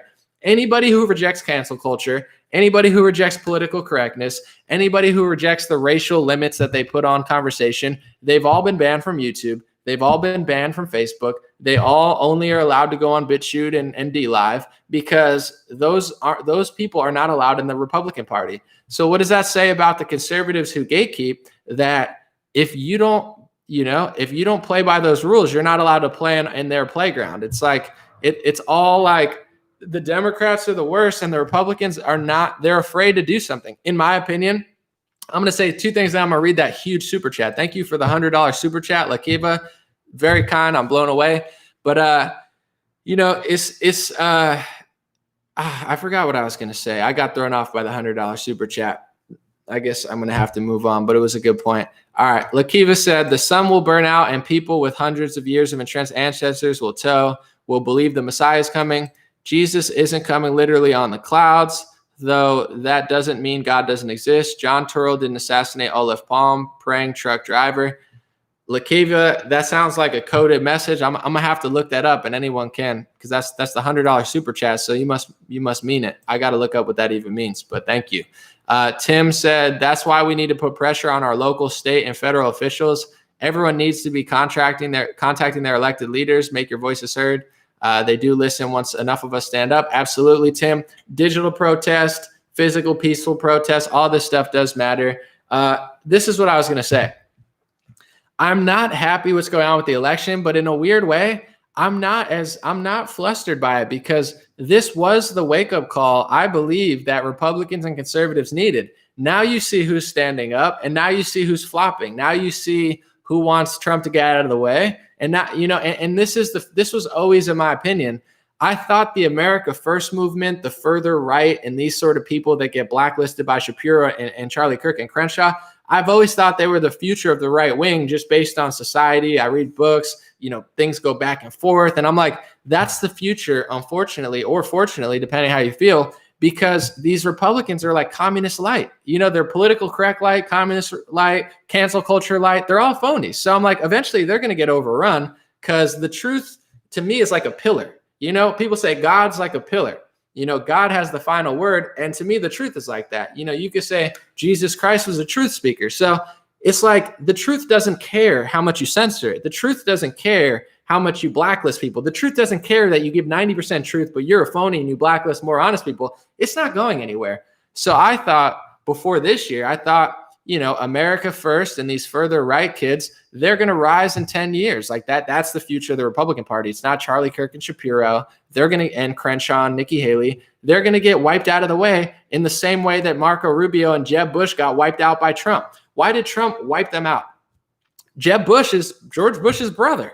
Marco Rubio's been, Ted Cruz has been there for, people don't care. People want the raw truth. So Trump wiped the floor with them. And that's the same thing that's going to happen to the Shapiros and Kirks because the real truth is something that they don't want to embrace. So, in my opinion, this is actually in some ways a good thing because I thought it was going to happen in 10 years and now it's happening right now. Like it's not happening in 2030. They're bringing South Africa style land retribution, this and that. It's all happening right now. So in my opinion, the right is you're seeing who's who, you're seeing who supports the president and who just wants to steal his spot. You're seeing who's willing to stand up to the Republican Party and Trump when it makes sense and who literally never stands up for you and just stabs Trump in the back at the worst, weirdest times when it literally makes no sense and they have no agenda besides just get out of the way for me. This is all coming clear. And I think this is the future of the Republican Party. Like Trump is not taking power just to give it back to somebody more politically correct. I'm sorry, but Dan Crenshaw will never lead the Republican Party. Nikki Haley will never lead the Republican Party. These people are just waiting for him to get out of the way so they could steal power. The future needs to be less politically correct than Trump, less PC culture. Like we're not trying to go back to, no offense, Marco Rubio or even Crenshaw. It's like, no, we want more truth. We don't want less truth than Trump. We want even more truth. We don't want to make all this progress and then go back to a establishment Republican or somebody that's like, I don't want that. I'm sorry. Those type of people are just waiting to steal Trump's spot. Like even like a Shapiro. I'm not going to say I know his intentions, but it's like, he doesn't really like Trump. He's never going to tell you how he really feels about Christians because most of his audience is Christian. So he'll just, but you know, he's looking long-term. Like he wants to be the big show. It's like, but we don't want to go from Trump to somebody more politically correct that like drools over big pharma and doesn't, you know, understand these lockdowns or the communist input. So we want more Trump. Like the next Trump needs to be an even Trumpier Trump. You know, like I don't want to go back.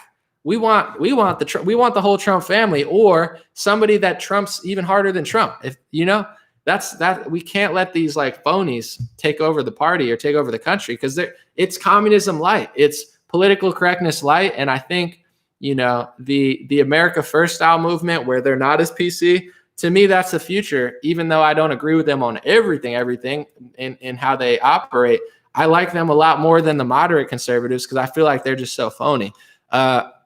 The Yeti said, I'm never giving up on the descendants of the 1776. I watch you from the beginning. I love you and everyone else that's been trying to save our world. Thank God I got to be in company of such fine people. Thank you, Yeti. I appreciate that. And I'm glad you're here too. I mean, I'll tell you what, I'm going to read this super comment real quick. He said, will you be at the Stop the Steal rally on December 12th in DC? Also, shout out to you, Alex Jones, Ali Fuentes, and others for protesting and tell the truth. I won't be in DC on the 12th. But I'm doing some stuff locally and I'm doing some stuff for the lockdowns. I won't be in DC, but God bless them. And I'm glad that they're stepping up. I want to say this too.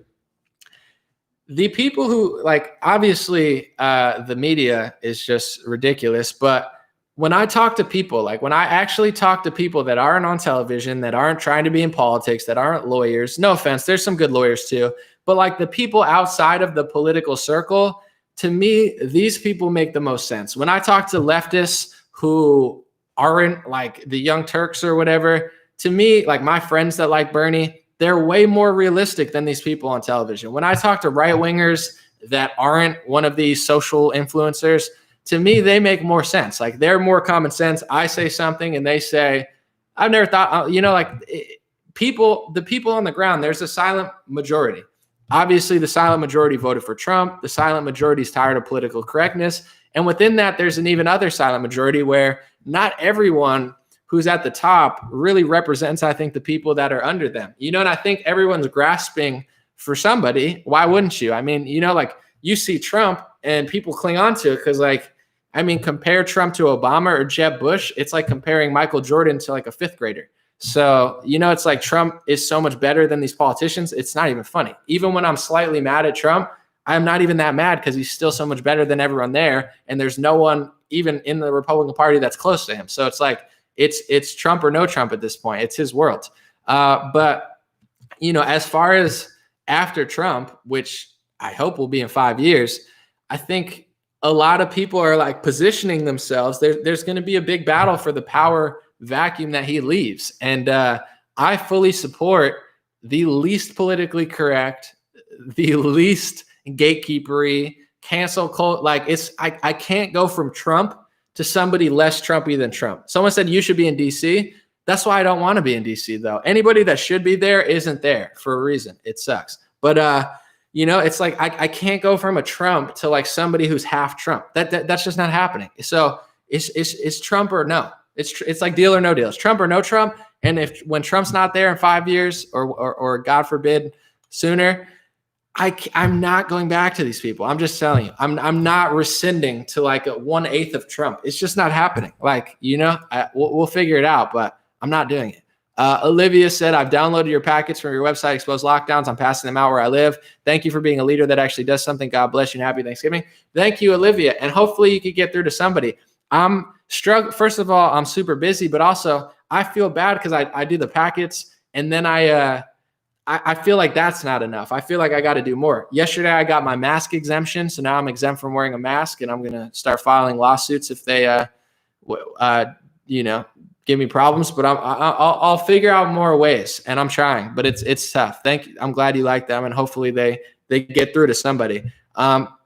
Amika Obi said, why don't you like Dan Crenshaw and are you a fan of Rand Paul? I like Rand Paul. I like Rand Paul a lot. I trust him a lot more than these people, but Two reasons. I'll keep it short for why. I mean, actually, three reasons why I don't like Dan Crenshaw. I'm going to compliment him first, so you know I'm not just a hater. I think he's a great speaker. I think he's clearly has like super good social skills. I think his branding with the eye patch is fantastic. I'm not saying it's branding, but I'm just saying like, you know, I know he had something bad happen to him, but like the looks good, the optics are good, the sound, like he's a great speaker.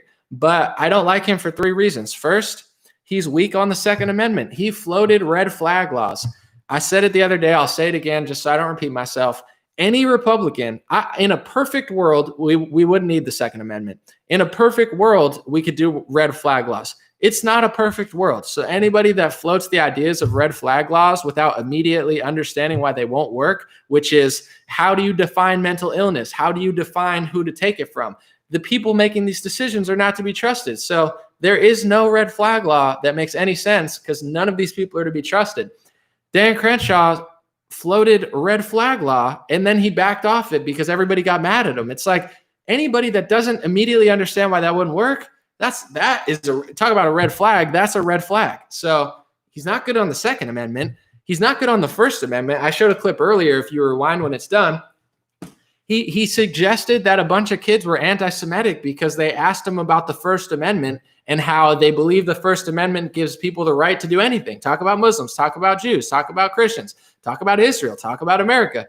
You know, they worded it differently, but they were like, this is an anti-First Amendment bill and you support it. And he called them anti-Semites and said, you're cloaking yourself in the First Amendment. First Amendment's not a cloak, bro. It's the First Amendment. So he's not good on the First Amendment. He's not good on the Second Amendment. And he's a neocon Ben Shapiro war hawk. He's the same as Shapiro and a bunch of the Lincoln Project type people. He disagrees with Trump on all foreign policy. Trump, he's not perfect, but his foreign policy is a million times better than Shapiro's foreign policy because Trump understands he actually likes America. Trump actually wants to end the wars. Trump actually wants to prioritize America somewhat. And Shapiro and Crenshaw are like Israel first, your kids 10th. They don't care. They don't care how many wars they start. They don't care if they're effective or not. They don't care how many rebel groups are being funded. Every time Trump cut funding from terrorists and took out ISIS, every step of the way, Shapiro is pissed off, Crenshaw's pissed off. So to be quite frank, besides his public appearance and the facade that he puts on for everybody, there's really not much I like about the guy. Good personality, seems like a nice guy to hang out with, bad on the First Amendment, bad on the Second Amendment, bad on war. I mean, if you can't even protect the first two amendments as a conservative, what are you conserving besides your own power? There's nothing the guy could do for me besides, deceive conservatives into thinking he's like a freedom fighter. So the First Amendment, they're not even sneaky anymore. They've like you can't stand up for the first two amendments. Sorry, I'm not interested.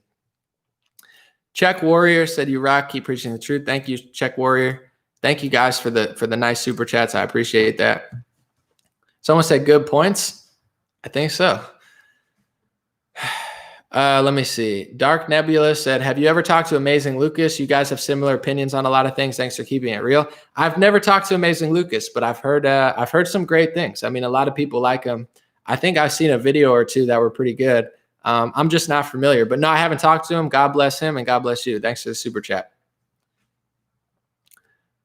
Someone said Crenshaw's a member of the World Economic Forum. Yeah, I mean, I don't know. I'll Google it real quick. Let me see. World Economic Forum. I saw that, but I couldn't confirm it. Crenshaw. Oh yeah, he is. Dan, I'm going to read this. Let's see. Yeah, there's a red flag right there. He's part of the World Economic Forum. And listen, maybe he has a good reason to be there, but this is why I say this stuff, folks. It's like the World Economic Forum is trying to great reset our country into communism, and people like Dan Crenshaw is hobnobbing with the World Economic Forum. If you can't stand up for the first two amendments, what are you doing? You're clearly something. Someone just Google World Economic Forum Crenshaw and you can find it. But in general, they play this game of like playing both sides. And I want to say this too. I'm not trying to start a theory, but he rose to prominence because of Saturday Night Live, who hates the president and who hates the country. So no one would know who Crenshaw was until Saturday Night Live made fun of him, and then they apologized, and then he rose to be one of the biggest stars of right. I mean, I don't know very many people who pretty much got famous off SNL besides liberals, but red flag, red flag, red flag, red flag, red flag. I'm not saying anything's anything, but there's so many red flags. I think we need a red flag law to investigate those.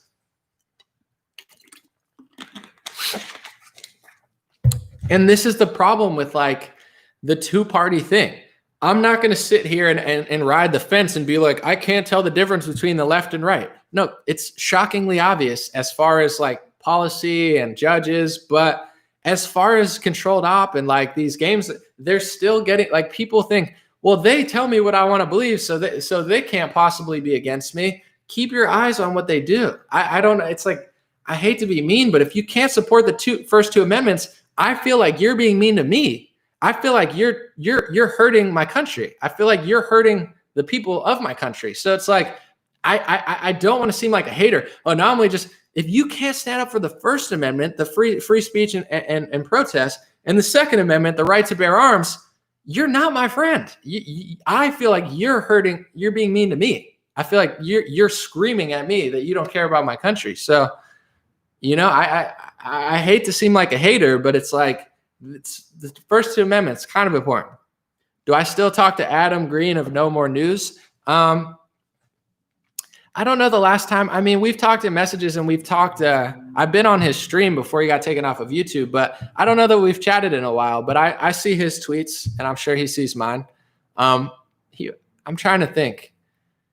I think the last time he messaged me was when I debated Young Pharaoh. He just sent me a tweet asking to see it. But you know, I'll try to find his stuff because I know I go to BitChute, I go to Rumble and stuff. I try to watch more people that got kicked off YouTube because, you know, I feel like it's nice to support and just see the content of everybody who got kicked off YouTube because it's crazy and they keep going down the line. But let's see. I'm sorry you are not a doomer. I misunderstood. It's okay. I forgive you. I was never mad at you. Someone said Second Amendment or die. I mean, it's pretty important. Someone said Owen. I haven't talked to Owen in a while, but I saw him say that Trump was literally Zoolander. I saw it on BitChute. It came up on my feed, and he was trying to make the comparison between Trump and Zoolander, and I can't unsee it now. It was such a funny video, and Trump is very similar to Zoolander. I'm not saying he's exactly like him, but that stream was hilarious. I haven't talked to Owen, but I thought that was like the funniest thing I've seen all week, and I can't unsee it. It's messing up my whole perception of Trump.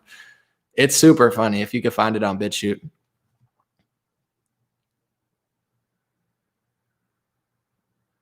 Thank you, Michael. I appreciate you. What's my favorite podcast? Said Joseph.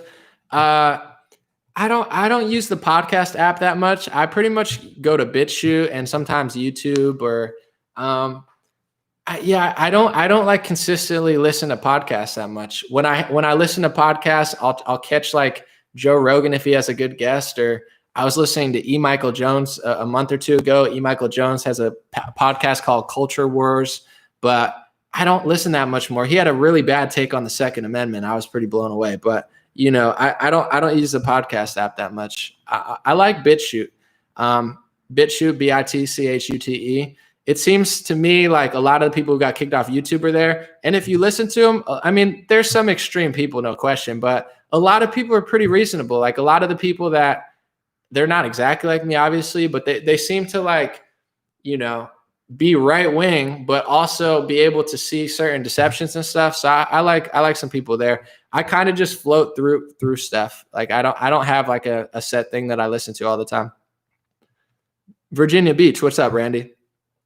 Does that mean Biden's Hansel? No, exactly. You got to find that Owen Benjamin videos on it's on BitChute. Yeah, he was saying Biden was Hansel and Trump was Zoolander, and he makes a really good point. It's super, super funny. Like it's really, really funny. And he's got clips of Trump and Zoolander like side by side. There's literally a part where Hansel says he smashes the computer and he's like, there's 30,000 emails on there or something. Or like and then like Trump said the same thing. Like it's pretty crazy. It's pretty funny.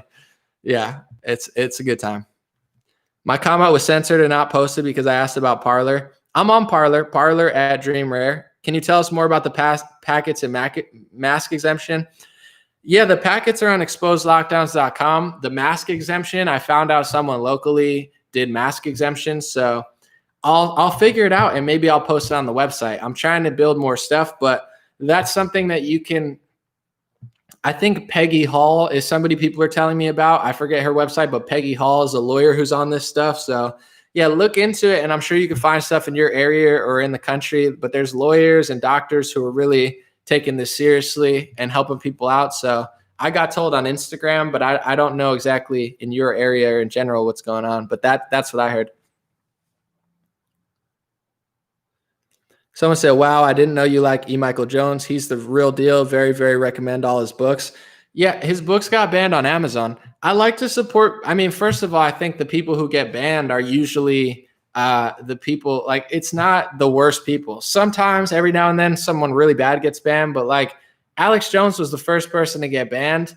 He makes mistakes. He does some weird stuff, but overall, I don't find that he's any worse than CNN or Fox News. He's his own brand of like, sensationalism, but he sells better products. He's got good toothpaste and stuff like that. So once they took Alex down and took these people down, E. Michael Jones got taken off of Amazon. I bought actually 2 of his books, E. Michael Jones, because once they took him off, it was once they banned him on Amazon, I was like, let me go buy those books. So I bought 2 of those, and I haven't read them yet because they're this thick, but he's got an interesting perspective, and I like a lot of people who get banned. So I'll probably get banned eventually. From Canadian Communism Money. Thank you, Konjima. I appreciate it. Have you heard about the UN gun ban they're pursuing? Yeah, I'm sure they are. That's why it's interesting. I mean, listen, I'm not going to start theories, but like everybody on the right wing loves Dan Crenshaw. Dan Crenshaw is weak on the First Amendment. He's weak on the Second Amendment. He's a part of the World Economic Forum.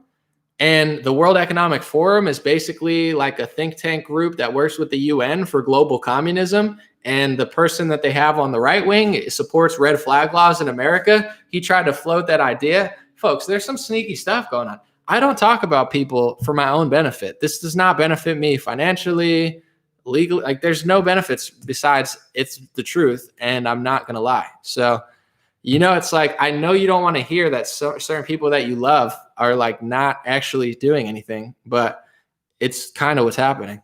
ZM said, thank you for everything you do, bro. Much love. Thank you, ZM.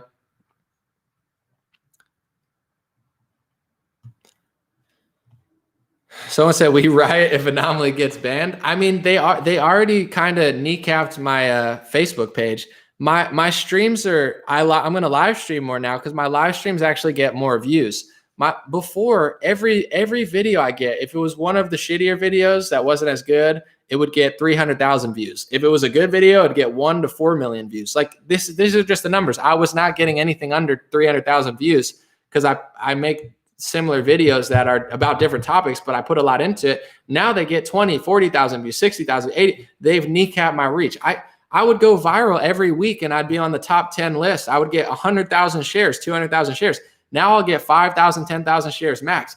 It's still good, but it's not organic. They've already screwed my page over. They've taken away video monetization. They've taken a lot away, and they're just going to keep going further unless they decide to give it back. But yeah, and then no offense, but then there's someone on my comments and he's like, oh, Anomaly's a phony. He's just trying to get us to YouTube and Parler. It's like, no, dumb. The reason I'm doing that is because I can't reach people anymore. So eventually I'll have to leave Facebook to go to YouTube. And if YouTube does something, then I'll have to go to DLive or something. I don't want to do this, but when they cut 90% of my reach, I have to do it. Like, Anomaly's just trying to get us to go there. Like, yeah, because I went from getting 2,000 comments and 50,000 shares on my viral tweets or posts to 2,000 likes and 2,000 shares or 1,000 or 500 shares. Like, it's not organic. It's not because it's boring or different. I know because they told me. I don't make up things about being shadow banned. Most people do. I'm shadow banned. It's like, no, you just have 100 followers. No one's listening to you. But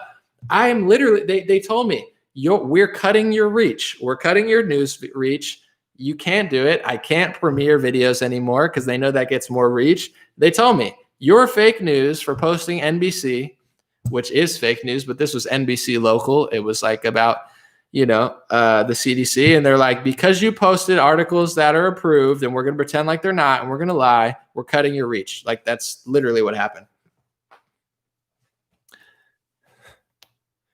Someone said, thank you for not swearing. I mean, I did kind of swear this time. I'm sorry. I sweared a lot. I apologize. I'm going to hone it back in. And I'm not going to curse as much over the next, 2 weeks. But when I do my breakdown videos, I don't curse in those ever. But sometimes on the live stream, I slip up. In these last 2 weeks, I'm just kind of pissed off. It's time. Do you remember that old video that says, hide your wives, hide your kids? Do you remember that? It was like a viral video in 2008. He's like, hide your wife, hide your kids, because they out here getting everybody. You remember that? It was like this gay black guy that said, hide your wife, it's time to hide your wife and hide your kids. Like, not if you are a wife and you're watching, that's fine. But it's like, it's that time to hide your kids. And it's time to take our country back. And then, we could let the kids listen next month. You get what I'm saying? Someone said, I love swearing. Yeah, okay. I'm sorry. Someone said, go to Rumble and DLive. Do a text invite for every video. I mean, I could collect phone numbers and do text and stuff. I'm on Rumble, rumble.com/dreamrare. I'm on there. I've got 100,000 emails too.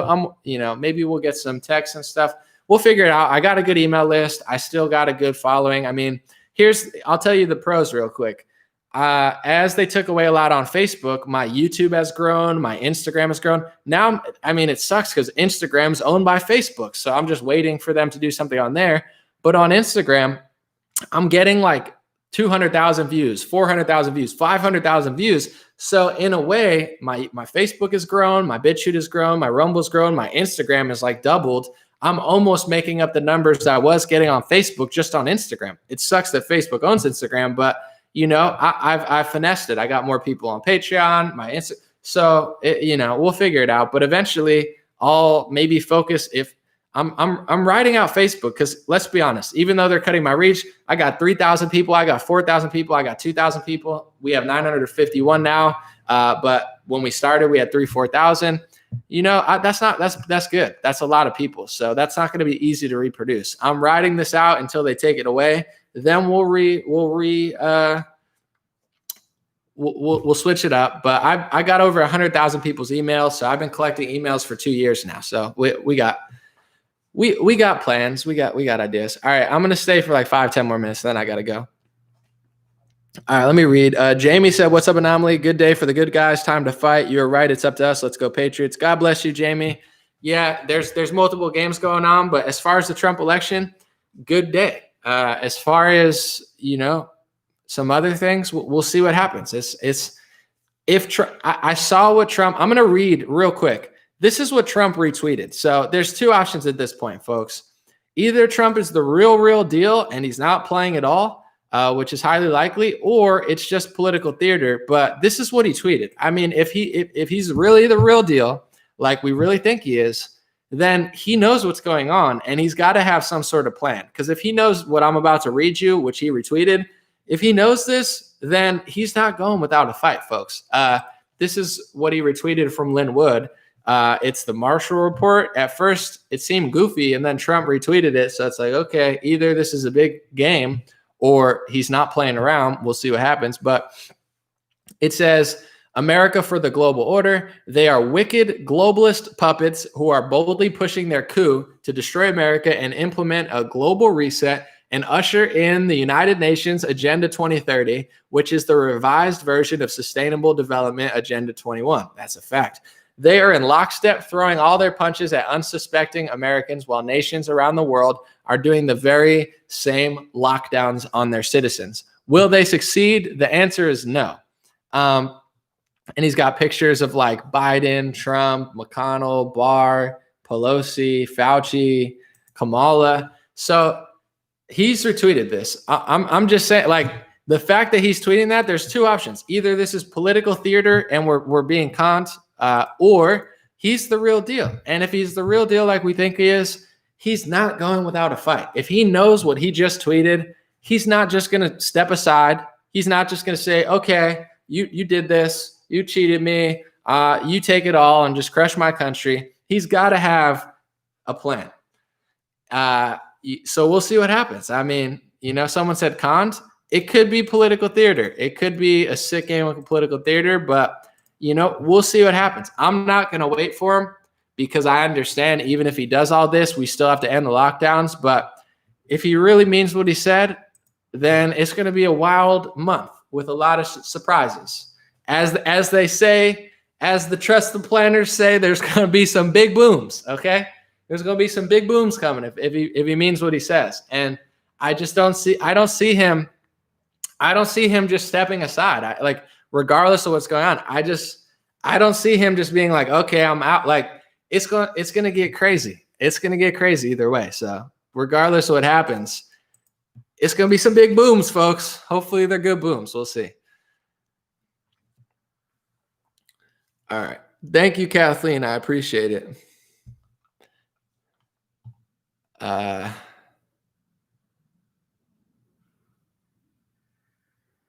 Someone said, Angelic Witch said, yes, absolutely. We have to stand up for our First Amendment and Second Amendment rights. We want to have our freedom.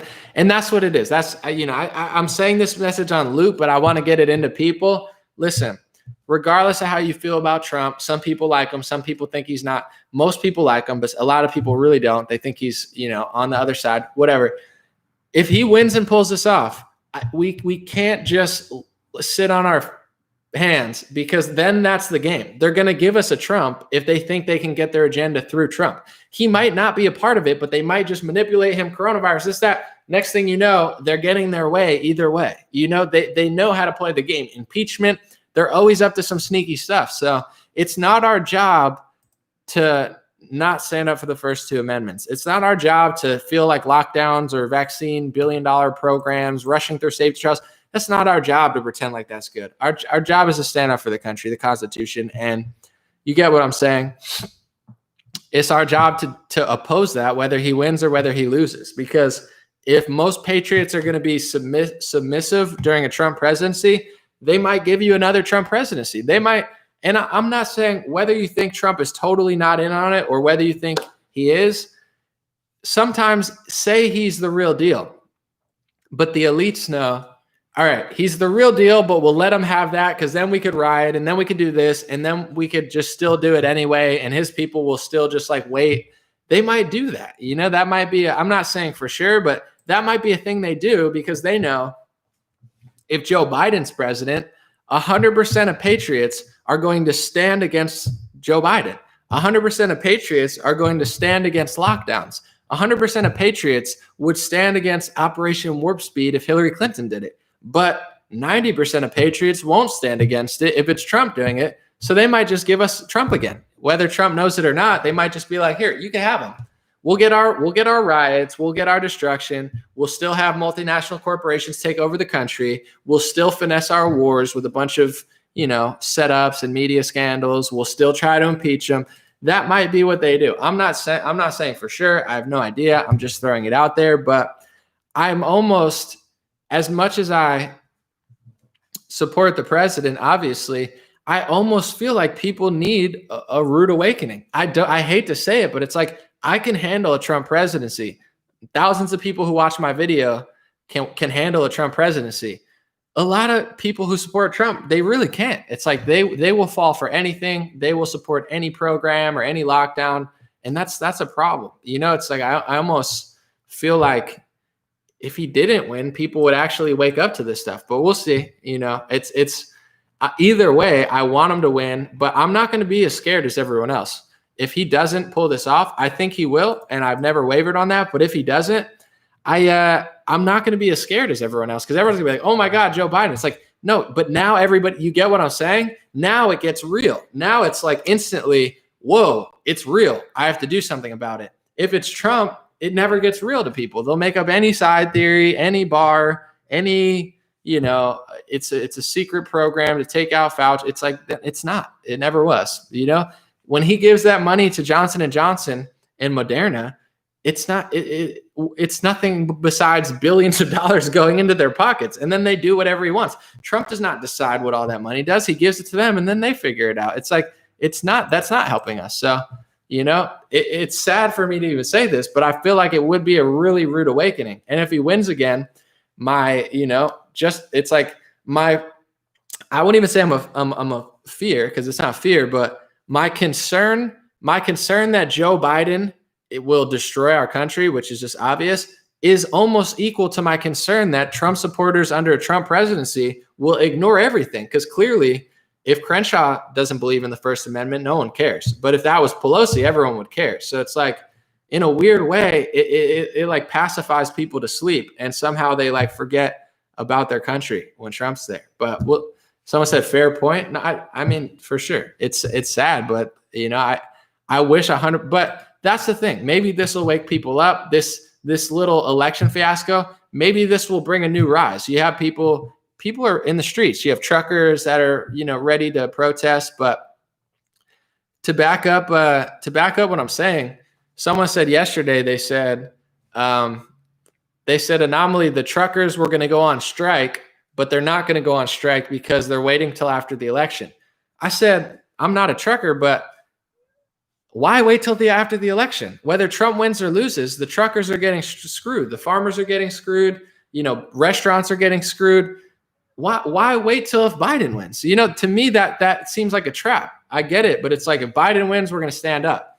So if Biden wins, you're going to stand up. If Trump wins, you're just going to let them do this. I don't understand that. You know, it's like, why not do the protest anyway? Show the incoming administration or the Trump administration you mean business either way. So that all the politicians know the truckers mean business, whether Trump wins or Biden wins. But there seems to be this like waiting.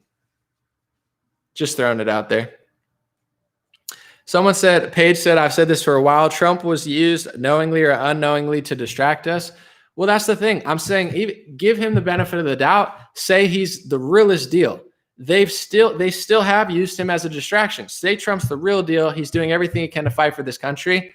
The Russia hoax paralyzed the right wing for 2 years. You know, they used Trump, even though he probably wasn't in on it, to paralyze the country. At worst, he is in on it. At best, they're still doing it. That's the point that we're trying to get to for everybody, where it's like, if he wins, the lockdowns don't go away. If he loses, the lockdowns don't go away. If he wins, they still paralyze the right wing with all these phony things. It's like, how many people talked about Russia collusion every day for 2 years? Who cares about Russia collusion right now? Nobody. It's such a blip in history that it's literally nothing. You know, it was a big scandal, but people spent so much energy. We could have been inventing. We could have been inspiring. We could have been protesting. We could have been protecting. We could have been gardening. There's so much we could have done with our energy and time that we spent on talking about Russia collusion, and it means nothing now. So even if Trump is the real deal, they are using him to completely subvert the country anyway. And it's like, after 3 years of these games, they got the final blow. And unless Trump and Lynn Wood and Sidney Powell really pull off a Kraken, you know, they hit us. They got the final word, and we're still locked down either way. So that's kind of my point. It's like, even if he's the realest deal, let's give everyone the benefit of the doubt. Trump is the realest deal ever. Sidney Powell's the realest lawyer ever. Lynn Wood means every single thing that he says and never, ever wavers. Let's give them all the benefit of the doubt. That doesn't end my lockdowns. That doesn't protect my First Amendment. That doesn't stop the police from, you know, arresting people with masks on. So I'm not that concerned with it. You know, I definitely support them, but to wait for 3 months as they have a legal battle, if they win, you still get a lockdown. If they lose, they still get a lockdown. You get what I'm saying? We have to use our numbers. We have to get what I'm saying to stop being the fringe conversation to being the main conversation. Because when it's the main conversation, these Republicans start panicking. Oh no, they realize that I'm sold out to Dominion. Oh no, they caught on to me that I'm full of shit. Oh no, they actually do believe in the First Amendment. They think you're stupid. They sit behind closed doors. They know exactly what they're doing. They don't think that they're protecting the First Amendment.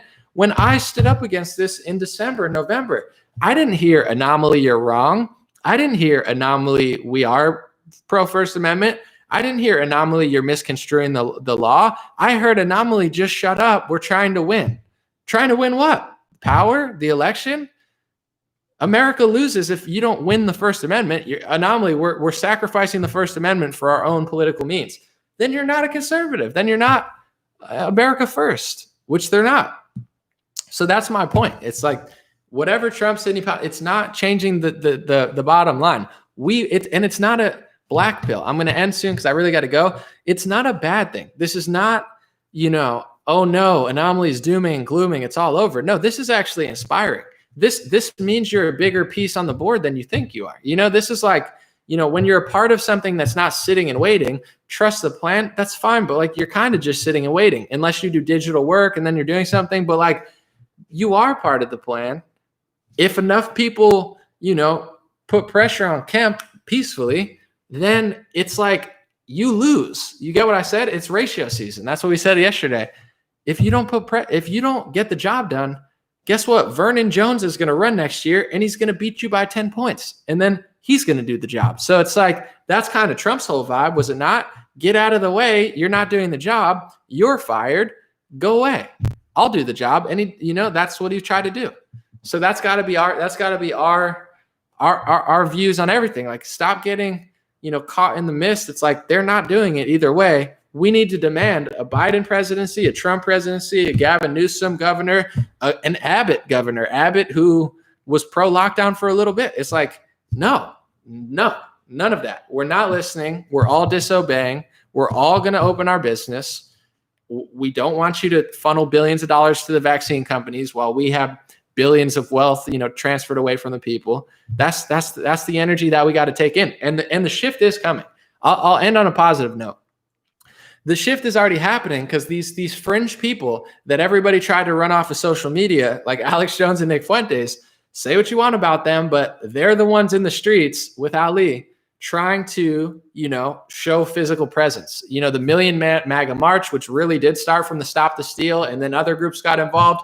That turned out to be the biggest protest in DC. So now these people see they're not playing around. They mean what they say. They really do like Trump. They really don't want me to just call the election for Joe Biden if it's not the thing. That speaks volumes, that, and that needs to get to the lockdowns too. Cause like, believe it or not, they love when you don't do anything, that's not hard to believe, but it's like, oh, well, if I sell out the First Amendment, all I have to do is like wiggle Ilhan Omar. It's like, yeah, I don't like Ilhan Omar, but that doesn't mean I don't like the First Amendment. So it's like Ilhan Omar, First Amendment. Trump's a racist, Second Amendment. Like, they're so good at being like, here's your enemy. Look at them. Now I'm going to do this. And then everyone falls for it. Once you start falling for it, they start panicking. They go to the World Economic Forum and say, oh no, they're onto us. They realize that we're not really doing what we said. That's good. That's good for the people. I think there's a quote, I forget it, but it's like the government should be afraid of the people. The people should not be afraid of the government. And what do we have right now? Everybody's afraid of the government, and the government's not afraid of anybody. They're not afraid of Second Amendment owners. They're not afraid of Republicans. They're not afraid of Conservative Inc. and these gatekeepers. No one's afraid of Republicans, and that's not how it should be. It should be the government should have they feel way too comfortable shutting down businesses. I mean, you have some of the most deadly, some of the most lockdown governors eating in public at a restaurant. Listen, I'm all for peaceful protests, obviously. But if you have the worst deaths per capita in the country and compare to other countries, the worst in the world, and you shut down tens of thousands of businesses in the process, and you just eat outdoors, they're not afraid of the people. That's shocking. I keep my head on a swivel sometimes, but I'm not a governor destroying tens of thousands of businesses. If I did what they did, I would never go outside. I'd sit in my little dome and wait for the World Economic Forum to build me a spaceship or something. They feel so comfortable. And I forget who said that quote. Maybe I should look it up. Is it even, let me see. Government. I'm going to look it up so I actually know what I'm talking about. Afraid.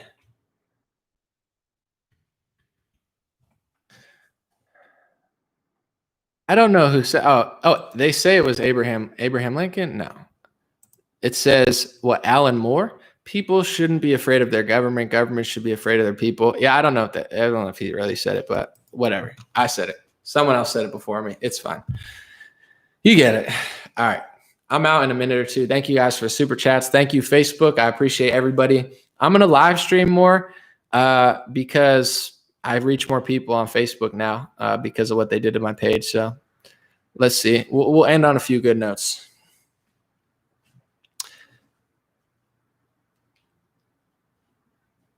Let's see. Thank you, YOLO. Appreciate you. Where can we find Anomalies lockdown paper? Exposelockdowns.com. Exposelockdowns.com. It's the start of something. I'm in the middle of, and then I live stream for 2 hours, but I give myself a pass because it's pretty much my job. But I want to do finish my book. I'm working on it, and I just feel so behind. But I got to stop feeling behind. It's a mindset. When you feel behind sometimes, then you're always behind. You want to feel in the moment, but the election, and then just missing deadlines for things that I want to do, answering emails. It's all good though. Get it cracking. Thanks, Mark. I appreciate you. Someone said Australia. Thank you, Elisa. I appreciate you on Facebook. Someone was talking about the PCR test. Yeah, I've heard all about that. It's this whole thing is a joke. And I was reading. I think my next video is going to be about the Bill Gates reading list book, How to Lie with Statistics. It's so funny how Bill Gates told everybody to read that book, and in the book is everything that's happening this year. But if you say it's happening, they get mad at you. So it's like these people play games with you. I don't know if they purposely do it or not, but it's like everything that he said or that they're doing is all of the manipulations of data, things that these genius lawyers and health experts can't figure out. And it talks about it in the book too, How to Lie with Statistics. It says, let me see the one part. I'm going to do a whole video on this, but it says something about common sense. It's like these intellects have everything but common sense. This whole lockdown was like all of these lawyers that are right, like they can't figure it out because they're not really smart. They have everything but common sense. And if you don't have common sense, you're just an idiot. Like it's all going on here. I'm going to find the exact quote. It's very profound, very interesting. And this was written in like 1950. Here it is. It says, common sense has somehow failed in the face of the convincingly precise and authoritative. So this is written about the medical industry and how they manipulate stats and stuff. It says common sense has somehow failed in the face of the convincingly precise and authoritative. So they've been doing this since the 50s. 9 out of 10 doctors did it. They've been doing these games, and people just lose all common sense when they present something as an authority figure. It's like, well, it's like that shouldn't, your common sense shouldn't disappear, but it has. And like some of the smartest conservatives and smartest liberals are dumb as a rock. And they make fun of, I'm going to read this. I'll do it after, but they always make fun of like the white the white man who doesn't have a college degree. They're like, the white non-college graduate votes for Trump. What does that tell you? That the white person without a college degree is making the right decision, and the white person with a college degree on average is completely fried. The left wing has fallen so far, it doesn't even make sense to me. The type of things that they're believing, like this is like end stage brainwash. I like liberals, but this is insane. So it's like they always are like, oh, it's the uneducated white working class that gets Trump elected. It's like exactly. It's sorry, something's knocking. It's the white person that didn't get indoctrinated in school that realizes and still has common sense. But ZM said, "Are you concerned about China taking advantage of the conflict in the conflict in the U.S.?" There's like so much knocking. I don't know who's doing that, but they've already taken advantage of the U.S. So I'm not particularly afraid of them taking any more advantage. This whole year was China and other countries taking advantage of the U.S. So I mean, at this point, it's very ugly. So that's where like these next 2 months are going to show how real deal Trump is. Like if he realizes how ugly it is, he's got to have some sort of a plan. He has to. And even if he doesn't win, I think he will. But if he doesn't, he still has to have a plan. If Trump is the real deal, he'll have a plan. Because China's already taken advantage of us, and it's been a crazy year. So this next 2 months is going to be wild. Electionfraud.us said banned news, fight back. All right. Thank you, Jumbo Jellyfish. I like that name too. All right. It's the mask police knocking. Yeah, I don't have a mask on. Sorry, I did a Zoom call without a face mask. I said on Twitter the other day, I said, I respect Jeffrey Toobin. If you didn't know, that's the guy who exposed himself on Zoom. I respect Jeffrey Toobin more than I respect somebody who takes a Zoom call with a mask on. It's just like, there's nothing more disrespectful than having a mask in your house alone to do a Zoom call. You might as well be Jeffrey Toobin. But all right, God bless you guys. Have a good day. I'm out. I'll be back soon. Hopefully my book will be done by Christmas. If not, a few links. I'm on Parler at Dream Rare, DreamRare. I'm on Rumble at Dream Rare. I'm on BitChute at Dream Rare. I'm on Instagram at Dream Rare. I'm on Twitter at Legendary Energy. I'm on YouTube at just search Anomaly, AN0MALY. My free email list, stayintouchwithme.com. My shop, dreamrare.com. Get yourself a shirt if you'd like for the Christmas season. I'll maybe do some sort of Black Friday deal. You know, I'll join the $3 off for Black Friday when everybody scams you for like flat screen TVs. But my sale won't be a scam. I'll just cut a couple dollars off or something. I don't know. I'll join the crew of sales. I guess I have to if this is how it's going to be. But dreamrare.com. That's what it is. Have a good day, folks. I'll be back soon.